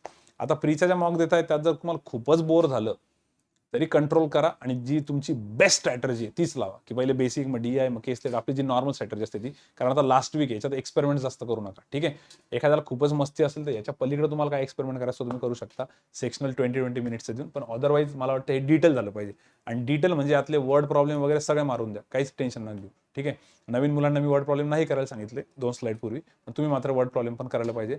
पूर्ण 3 तासात तुमचं 1 तासाची मॉक टेस्ट आणि 2 तासाचं डिटेल अनालिसिस झालं पाहिजे, काहीच सोडायचं नाही त्यामध्ये. मॅथ्स, लॉजिक, इंग्लिश तिन्ही सब्जेक्ट सगळं सगळं सगळं. तर 3 आवर्स तुमचे फक्त फ्रीसाठी आहेत, दिवसभरातले फक्त 3 आवर्स तुमचे फ्रीसाठी आहेत, त्यानंतर मेन्सच मेन्स आहे. आता हे बघा LR, आणि पण त्याला आपण दोन्हीसाठी चांगलं व्यवस्थित जोडून दाखवू. LRची जी प्रॅक्टिस होणार आहे त्याचा इन अ वे मेन्ससाठी फायदा होईल, कारण त्यात काही काही पझल सर टफ पण टाकता, आणि बऱ्यापैकी तुमची स्पीड मेंटेन राहते, बरोबर. आता बऱ्याच मुलांचं काय होतं, मग सर आता मेन्सची इतकी प्रॅक्टिस केली, प्रीची स्पीडच निघून गेली, किंवा प्रीचं करत होतं आता मेन्सचे मला क्वेश्चनच जमत नाहीये. ते एकदम टेस्ट मॅचमधनं T20 मध्ये गेल्यावर नंतर काही करा, कंप्लेंट करतात, अशी कंप्लेंट करतात. सो LRचं टेलिग्राम लावायचं तुम्हाला इन अ वे दोन्हीकडे फायदा होणार, त्यामुळे हे करा. कॉन्टचं आता कसं करू शकतो तुम्ही, टेलिग्राम लाईव्ह करू शकता. जर का हे प्रीचं घेत असतील तर बेटरच आहे, आणि नसेल जरी घेत तरी मेनसाठी तुम्हाला ते करायचंच आहे. पण जर काही मुलांचं म्हणणं असेल की नाही सर कॉन्टचं टेलिग्राम लाईव्ह नाही, आम्ही आमचे ग्रुप्स बनवलेले किंवा मी एकटाच अभ्यास करतोय माझे वर्ड प्रॉब्लेमसाठी वगैरे, तरी चालेल. तर तुम्ही कॉन्टसाठी एक तर टेलिग्राम लाईव्ह करा, मी तर फोर्स नाही करत तुम्हाला, ऑर इंडिव्हिज्युअल किंवा ग्रुप्स जे आहेत तुमचे बनवलेले त्याच्यावर प्रॅक्टिस चालू ठेवा. वर्ड प्रॉब्लेमची प्रॅक्टिस, मेन्ससाठीची समजा DI ची प्रॅक्टिस कशी पण करू शकता, हे तुमच्यावरती आहे. मला तरी वाटतं जास्त हेडॅक नसेल घ्यायचा ना, चुपचाप सरांसोबत करा, सर जसं सांगताय तसं. ठीक आहे. कोणते सर? टेलिग्राम लाईव्हला. टेलिग्राम लाईव्हला कसं जॉईन व्हायचं सगळ्यांना माहिती आहे. कसं सर? टेलिग्राम लाईव्ह जे आहे ना त्याच्यासाठी इथं खाली 95चा नंबर आहे. त्या 95च्या नंबरवरती फक्त तुम्हाला मेसेज टाकून द्यायचा आहे. 95चा इकडचा नंबर, माझ्या नंबरवरती करू नका. काही काही मुलं मला मेसेज करून ठेवतात, मी ते बघत पण नाही टेलिग्रामचं. इथं जो 95चा नंबर आहे त्याच्यावरती टेलिग्रामला मेसेज करा की सर मला ऍड करा म्हणून, ते लगेच ऍड करतील त्या नंबरवरती. बरेच मुलं चुकून 84च्या नंबरवरती करतात. 84ला करून फायदा नाही. ठीक आहे. इंग्लिशसाठी फात्या जे सांगितलं असेल ते पण 3 तास करत राहा. इंग्लिशला थोडा वेळ द्या, कारण प्रीचं ठीकच आहे, मेन्सला इश्यू नको व्हायला तुम्हाला. ठीक आहे. आणि मेन्सची प्रॅक्टिस जी आहे ना ही स्पेशल 2 तास पाहिजे, 2 ते 3 तास. आता सर याच्यात सांगा बरं काय वाटतं तुम्हाला? हा याच्यात सांगतो. ही जी प्रॅक्टिस आहे खूप इम्पॉर्टंट आहे. याच्यामध्ये एक्झाम्पल बघा, एखादं तुम्ही सेक्शनल मॉक देऊ शकता. चला कॉन्टची आज सेक्शनल मॉक देऊ, किंवा काही प्रिव्हियस मेमरी बेस्ड पेपर जे आहेत, आता बँकर सध्याचे भरपूर अवेलेबल आहेत, सगळ्या PDF भरपूर मुलांकडे असतात. त्यातले काही पझल्स, DI केसले चॅलेंजिंग क्वेश्चन करू शकता. त्यानंतर युट्यूबवरती तर आपले किती सेशन्स आहे लाईव्ह, 77 झाले आता, त्यातले 60 तरी मेन्सचेच सेशन आहे. तर हे सेशन्स तुम्ही नीट करा. त्यानंतर मॉकमध्ये एक्सपेरिमेंट पण करून बघू शकतात तुम्ही, हे पण चालू शकतं तुम्हाला. तर इन अ वे याचा फायदा प्रीसाठी तर आहेच आहे, भरपूर आहे, इथं काम झालेलंच आहे. मेन्ससाठी पण तुमची सगळी तयारी होती, तर हे करून घ्या. सर GAचं काय करू आता? आता हा जो आहे ना हा फारच म्हणजे डिपेंड करेल काही मुलांसाठी, जे एकदम खूपच घाबरता एवढ्या सगळ्यांना, त्यांनी नाही हात लावलं चालेल. माझं पर्सनल मत आहे 1 ते 2 तास तरी केलं पाहिजे. सर कसं? हे बघा, मी त्याला ॲज अ रिफ्रेशमेंट म्हणून घेईन. तुम्हाला जर म्हटलं 5 दिवस फक्त प्रीचा अभ्यास करा, अरे कायच अभ्यास करून घेणार 5 दिवस आपण प्रीचा? मला सांग, काही नाहीच आहे करण्यासाठी. हेच आहे ना की डिटेल टेस्ट दिली, अनालिसिस केलं, संपलं, त्याच्या पलीकडे प्रीचं काही नाहीच आहे. तर उलटा अशा वेळेस ना GA ला तुम्ही एक रिफ्रेशमेंट म्हणून घेऊ शकता की चला माझं प्रीचं दिवसभराचं काम झालं, माझे हे सेशन झाले, मी संध्याकाळी थोडासा GAचा अभ्यास करतो. 1 तास तर तुम्ही देऊच शकता. आणि ज्यांना असं वाटतंय की नाही सर व्यवस्थित झालंय माझं प्रीचं, मग 2 तास देऊन टाका ना, काहीच टेन्शन नाही. काहीच असं वेगळं टेन्शन घ्यायची गरज नाही यासाठी. हे बघा, आपण त्याची रिक्वायरमेंट फुलफिल करून मग ते करतोय. असा गाढवपणा नका करू की दिवस चालू झाला आणि पहिलेच मी GA करून घेतलं आणि मग माझी मॉक टेस्टच द्यायची राहिली प्रीची. पहिले प्रीचा पेपर आपला सॅटर्डे संडेला ना, तर प्रीचं काम पहिले संपवून टाका आणि मग जो एक्स्ट्रा वेळ भेटतो त्यात निवांत करा. मग बर्डन राहत नाही की भैया मी माझं आजचं काम केलेलं आहे. आता समजा तुम्हाला कोणी सांगितलं की बाबा लहानपणी असं व्हायचं की अभ्यास कर आणि त्याच्यानंतर तू व्हिडिओ गेम खेळू शकतो, आपण शहाणपणा करायचो, आधी व्हिडिओ गेम खेळून घ्यायचो. आणि तो व्हिडिओ गेम खेळताना इतका वेळ निघून जायचा की मग तो होमवर्क करायचा आणि मग एकदम घाणेरड्या अक्षरात लिहायचं आणि मग ते मॅडमची त्यावर यायची कंप्लेंट की अरे काय अक्षर काढलेले. तर पहिलं काम काय करायला पाहिजे? इमानदारीने व्हिडिओ गेम खेळायला घरच्यांनी परमिशन दिली ना, पहिले चुपचाप आपला होमवर्क करून घ्यायचा नीट. ते काम झालं की मग बसाना बोंबलत खेळत, तुम्हाला कोण काय नाही म्हणते. तसं पहिले ही रिक्वायरमेंट फुलफिल करा.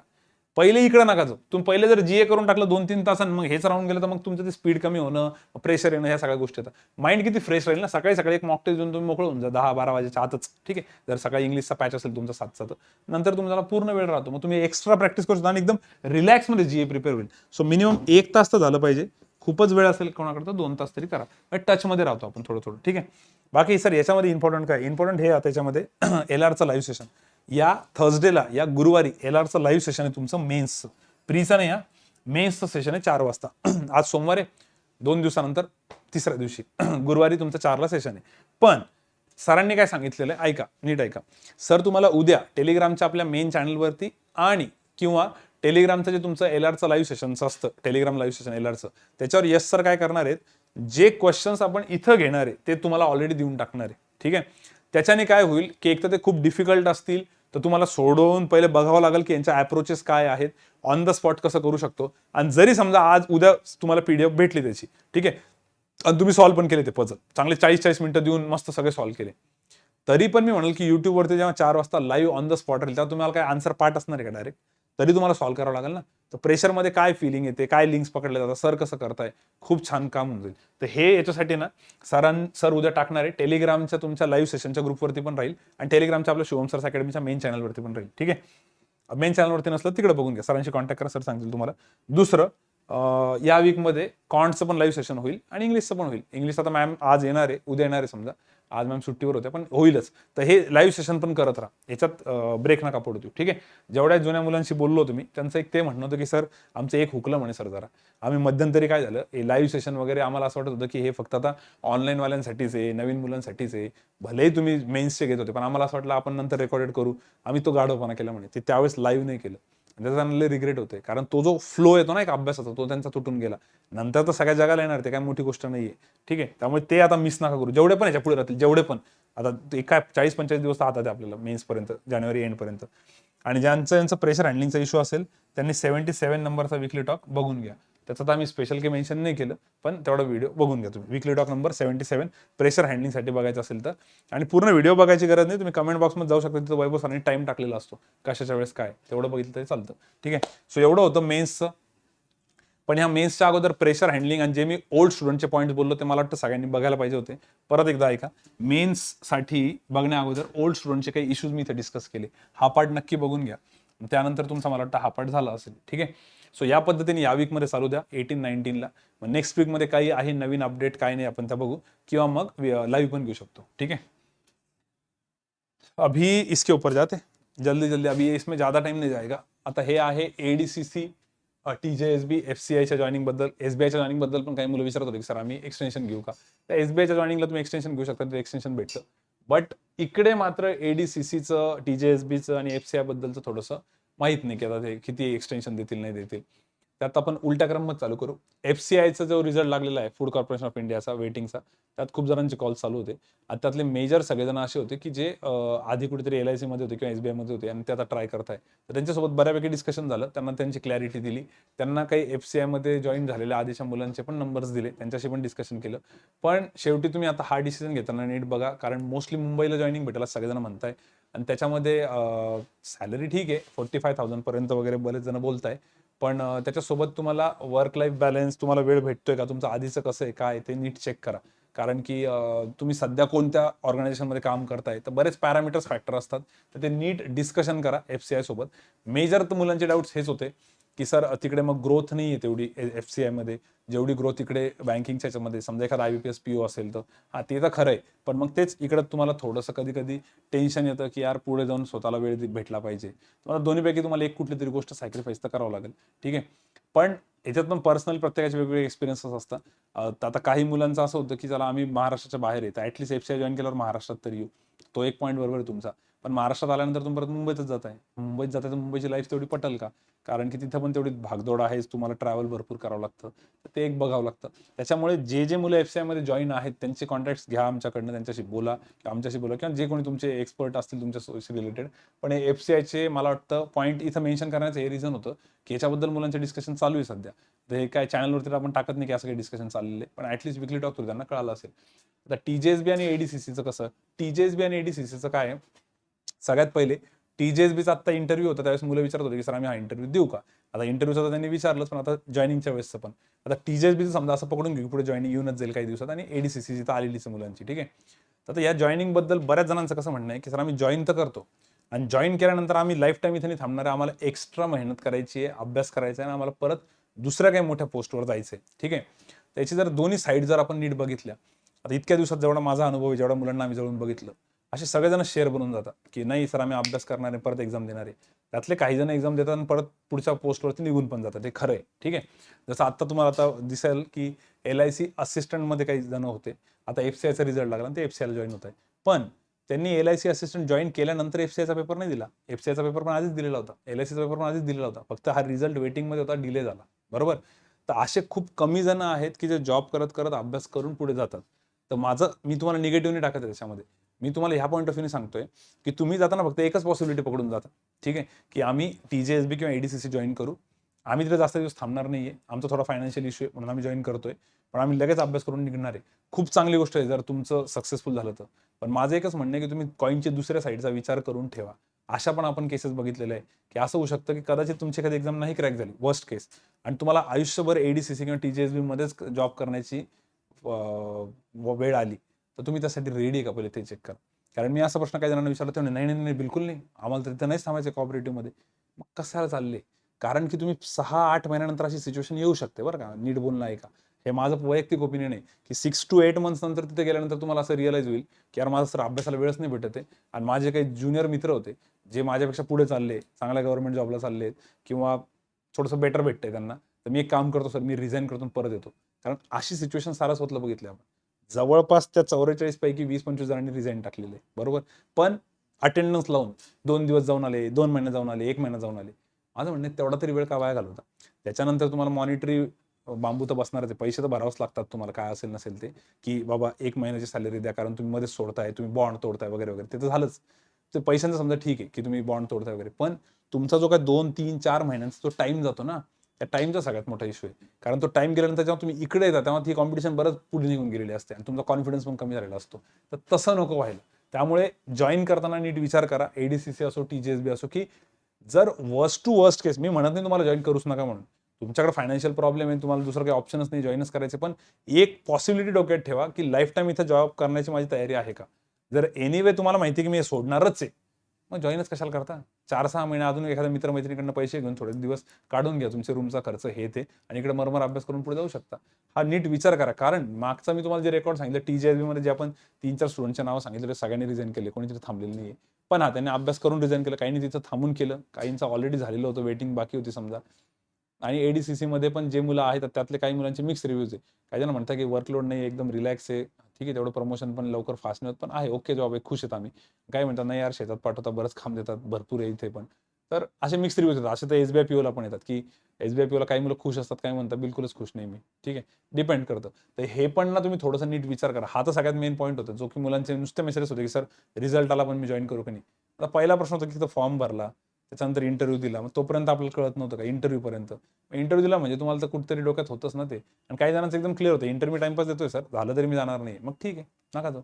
आता जो एमबीए टॉपर होता आपला, त्याचं पण झालेलं आहे, पण तो म्हटलं माझं क्लिअर होतं, मला जायचंच नाही तिकडे, त्यामुळे त्याच्याने काही विषयच बनवला नाही तो. आता तुम्ही नीट विचार करा की काय करायचं काय नाही, ठीक आहे. सो ह्या जॉईनिंगबद्दल ओके. आणि अजून याचं काही कन्फ्युजन असेल तर एडीसीसीमध्ये आपले काही जुने स्टुडंट्स आहे, तुम्ही त्यांच्यासोबत कम्युनिकेट करा. टीजीएसबीमध्ये ज्यांनी रिझाईन केलं त्यांच्यासोबत कम्युनिकेट करा. एफसीआयमध्ये जे आहे त्यांच्यासोबत कम्युनिकेट करा. आमच्याकडनं नंबर घ्या, तुम्हाला भेटून जाईल. आमचा नंबर नसेल तर ऑफिशियल नंबरवरती कॉन्टॅक्ट करून तुम्ही माझा नंबर घेऊ शकता, ठीक आहे. आता सेम असाच इश्यू पुढच्या स्लाईडवरती, सेम एमबीए सीईटीचा. आता एमबीए सीईटीच्या ॲडमिशनचा आज कॅप राऊंड 2च्या वॅकन्सीज त्यांच्या क्लिअर झालेल्या आहे की जेबीला काहीतरी 13 वॅकन्सीज बाकी आहे, सिडनमला 36 बाकी आहेत, सगळ्या कॅटेगरीच्या मिळून. भरपूर जणांनी घेतलंच नाही ते, कारण आता सेकंड कॉलेज सोडून देतात मुलं, कारण त्यांना फर्स्टच कॉलेज पाहिजे असतं, किंवा जे काय त्यांचे XYZ रिझन असतील, ठीक आहे. असं खूप वेळेस होतं.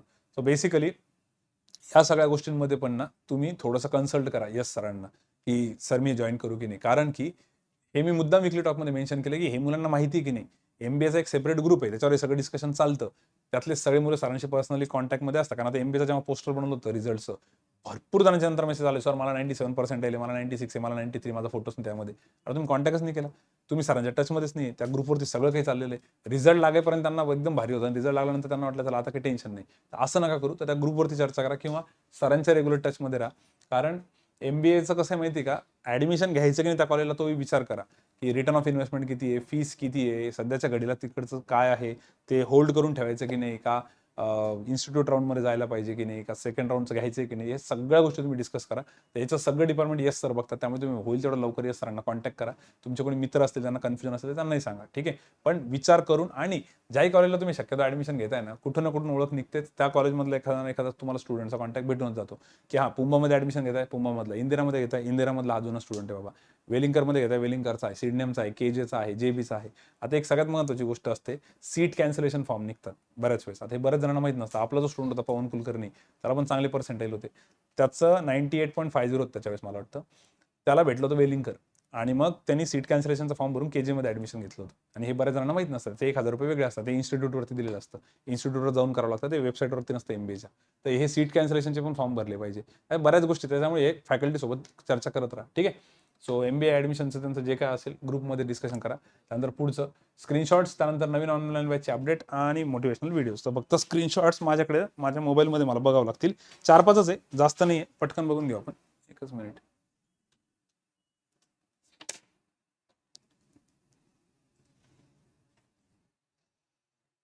कोणत्या साईडला आहे?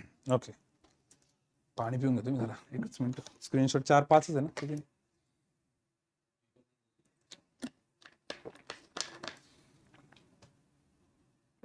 कोणता आहे पहिला? ओके, पहिला बघा. Good morning sir. काल मी तुम्हाला सांगितलं होतं की माझं कॉन्टमध्ये ॲक्युरसी जातीये, मीन्स 1 ते 2 रॉंग होत आहेत. बट काल तुम्ही सांगितलं होतं की शेजारी कोणाला तरी बसवून टेस्ट दे. आज मी तो एक्सपेरिमेंट केला सर, माझं आज एक पण रॉंग नाही झालं. Thanks for your suggestion. हे कोण होतं माहिती आहे का? मागच्या वेळेस यूट्यूबवरती आपण वीकली टॉक लाईव्ह घेतला होता आणि त्यांनी हे सांगितलं होतं आणि आपण ते सजेशन दिलं. मला त्याचं नाव पण माहिती, पण आता आपण डिसाईडच केलं की नाव नाही घ्यायचे मुलांचे. त्यांनी लगेच दुसऱ्या दिवशी सकाळी सकाळी फीडबॅक होता. तुम्ही टाईम पण बघा, त्याच्यामध्ये दिसत असेल तुम्हाला. 10 वाजून 26 मिनिटं सकाळचे AM आहे बघा. आणि आपण वीकली टॉक घेतला होता संध्याकाळी, त्याच्या एक दिवस आधी. तर लगेच प्रॉपर फीडबॅक येऊन गेला होता. तर अशा या गोष्टी ज्या आपण वीकली टॉकमधल्या फॉलो करा. बरेच मुलं यातले भरपूर पॉईंट्स ऐकता, खूप छान वाटतं, सोडून देतात. तसं नका करू, ठीक आहे. सेकंड बघा सर, माझा एक डाऊट होता. माझी NICL AOची मेन्स होती, त्यामध्ये मी नोव्हेंबर मंथचं करंट अफेअर्स केलं नव्हतं. त्यामुळे मी नोव्हेंबर मंथचं करंट अफेअर्स नव्हतं केलं. आत्ता मला नोव्हेंबर आणि डिसेंबरचं करंट अफेअर्स कव्हर करायचं आहे. तर अफेअर्स क्लाउडचं डेलीच्या लिंकवरून करू की वीकली PDF करू? आता कसं आहे, शक्यतो वेळ जर का हीच होती ना कमेंट. शक्यतो वीकली जे असतं त्याच्यामध्ये काही पॉईंट्स मिस होतात, जे की डेलीमध्ये कव्हर झालेले असतात. आता तुझं शेड्यूल बघ प्रिपरेशनचं कसं, तुझ्याकडे वेळ किती, कारण आता IBPS क्लर्कची प्री पण असेल आणि मी त्याचा स्टडी प्लॅन पण सांगितला. जर त्याच्यामध्ये तुला असं वाटतं त्या स्टडी प्लॅननुसार की यार माझ्याकडे थोडा वेळ जास्त आहे, तर मग डेली करायला काही हरकत नाही आहे. आणि जर असं असेल की सर प्रीचं पण थोडंसं करायचंच आहे, नो डाऊट. आता ज्या मुलीने मला मेसेज केलेला आहे, मला एवढा कॉन्फिडन्स आहे की तिची प्री तर आरामात निघून जाईल, कारण NICLची मेन्स देऊन आली ती. पण स्टील एक धाकधूक असतेच ना. तर त्यामुळे जर वेळ कमी असेल तर मग वीकली करायला काही हरकत नाही आहे. आणि ते झाल्यानंतर मग पुढच्या वीकमध्ये आपण परत कव्हर करू शकतो थोडंसं डीपमध्ये जाऊन. तर आणि तो एक कॉन्फिडन्स येऊन जाईल की वीकलीचं लवकर लवकर होईल डेलीपेक्षा, जेणेकरून मग कॉन्फिडन्स येईल की चला माझा नोव्हेंबर रिवाईज झालं, मग उरलेला पार्टला डिटेलमध्ये नंतर जाता येईल. असं एक करता येऊ शकतं, ठीक आहे सर. पुढे आणि याच्यात अजून जर डिटेलमध्ये जायचं असेल की वीकली करू का डेली करू, तर एखाद्या जुन्या स्टुडंटचा मला परत मेसेज करा. आता मी तो मेसेज तर डिलीट केला, फक्त स्क्रीनशॉट काढून घेतला. एखादा जुना स्टुडंट जो अफेअर्स क्लाउड खूप चांगला करायचा, त्याचा मी नंबर पाठवतो, त्याच्यासोबत एकदा डिस्कस करून बघ त्याचं काय म्हणणं आहे, ठीक आहे. पुढचं काय? हां सर, मी नेक्स्ट इयरच्या एक्झामला फोकस करून कसा स्टडी करू शकते, ठीक आहे. डेली 7 ते 8 तास, ठीक आहे. Sir, in my career I tried various exams like, हा एकाचाच मेसेज आहे बरं का, like NET, UPSC etcetera. I tried many things but I failed every time. But now circumstances are pushing me harder towards my goals. I think I can get success in banking only, but I know I have to work harder and I am ready for that. Okay, just show me the right path. I would be very much grateful. ठीक आहे. आता हा screenshot share करण्यामागे हे reason आहे की असं खूप जणांचे इश्यू आहेत, खूप जणांचे, की सर आम्ही मेहनत करायला तयार आहे, पण मग आता पुढच्या वर्षीचं करू का सर, मग आताचं हे कसं मग, आणि इतके जास्त पॅनिक होऊन जातात. एखादी प्रीचे 2 अटेम्प्ट कमी झाले, 4 अटेम्प्ट जास्त झाले, खूपच जास्त. त्यांना एकच सजेशन आहे माझं, की तुम्ही ना प्रोसेसवरती फोकस करा. तुम्ही रिझल्टवरती बिलकुल फोकस नका करू. हे सगळ्यांना माहिती, पण तुम्ही ते नाही करत आहे. आता पुढच्या वर्षीची एक्झाम गेली खड्ड्यात. जे सध्याचं आहे आपल्या हातामध्ये अजून एखादी एक्झाम, ते हे आपण करू ना व्यवस्थित. आणि जर तुमचं म्हणणं असेल सर एकही एक्झाम हातामध्ये नाहीये, तर तुम्ही सिम्पली एका वीकचा प्लॅन करा आणि तो वीकचा प्लॅन फक्त प्रॉपर एक्झिक्यूट करा. जर तुम्ही असं weekly plan, month, daily plan आणि जर का दिवसभरातले एकेका तासाचा जेवढी टास्क आहे तेवढी जर नीट केली ना, तर मला नाही वाटत की 7 to 8 मंथ्स पण लागणार आहे म्हणून. त्याच्या पण खूप लवकर होईल. पण जर आपण आत्तापासून विचार केला की 7 ते 8 महिन्यामध्ये मला करायचे आरामात, रिलॅक्समध्ये, तर मग काय करायचे 2-1 वर्ष पण कमी पडून जातील. सो बेसिकली इतका पुढचा विचारच करू नका. पुढे काय होईल काय नाही कोणालाच माहित नाहीये. तर बस डेली, म्हणून आपण वीकली काय करतो, रेग्युलर मुलांना एक टास्क देतो, बाबा आठवड्याभरात एवढं करायचं. एवढं केलं आणि हे जर नीट केलं तर आपला कॉन्फिडन्स स्वतःहून येईल तुम्हाला की सर माझ्याकडनं ते होणारच आहे. तुम्ही अननेसेसरी पुढच्या गोष्टींचा अति जास्त विचार करता. नेक्स्ट वीक आणि हे त्यांनी इतक्या लवकर 7 to 8 आवर्स, आणि हे तासावरती पण नसतं बरं, 7 ते 8 तास. क्रॉनिकल्समध्ये आता इतके मुलं येऊन गेले सक्सेसफुल, त्यांच्या आम्ही जेव्हा स्टोरी ऐकतो, भरपूर मुलांची अशी रिॲक्शन असते की सर मी कमी वेळा अभ्यास करायचो पण माझं व्हायचं. काही जणांचं असं नाही सर 14 तास तर करावंच लागतं. प्रत्येकाची वेगवेगळी स्ट्रॅटर्जी असते. त्याच्यामुळे तुम्ही या एका वीकला तरी एक प्लॅन फॉलो करून बघा. तो मग फॅकल्टी सोबत डिस्कस करा. मग त्याच्यामध्ये फॅकल्टी तुम्हाला थोडंसं कमी करायला, जास्त करायला सांगतील, किंवा जे कोणी तुमचे XYZ मित्र-मैत्रिणी असतील, जवळचे ग्रुप मेंबर्स असतील, ते तुम्हाला व्यवस्थित गाईड करतील. गाईड तर आम्ही नेहमीच करतो. ह्याचा 90 नंबरचा वीकली टॉक आहे. मागच्या अराउंड 2 इयर्सपासून ते रेग्युलर चालू आहे ऑनलाईनमध्ये. ऑफलाईनमध्ये 2017 पासून चालू आहे. ते सगळं प्रॉपर चालू आहे. फक्त फॉलो केलं पाहिजे मुलांनी. आता मी याच्या अगोदर एक स्क्रीनशॉट वाचला, त्यात त्या मुलांनी काय सांगितलं होतं, सर तुम्ही मला सजेशन दिलं, मी सकाळी मॉक टेस्ट दिली, कोणाला तरी बाजूला बसवून झालं काम. आणि होतं. आणि असंही नाही की एकदा झालं म्हणजे झालं लगे परमनंट झालं, नाही. त्याच्या पुढे पण ते करत राहायला पाहिजे. बऱ्याच गोष्टी शिकायला भेटतात आपल्याला. हे मी खूप वीकली टॉक्समध्ये पण सांगितलेलं आहे, तेवढं फॉलो करा. हां सर, पुढचा. Okay. Hello sir, next weekly टॉकमध्ये नॅशनल हाऊसिंग बँक NHB बद्दल थोडंसं सांगा. अप्लाय करायचं की नाही? NHB बद्दल एकदम सिंपल फंड आहे.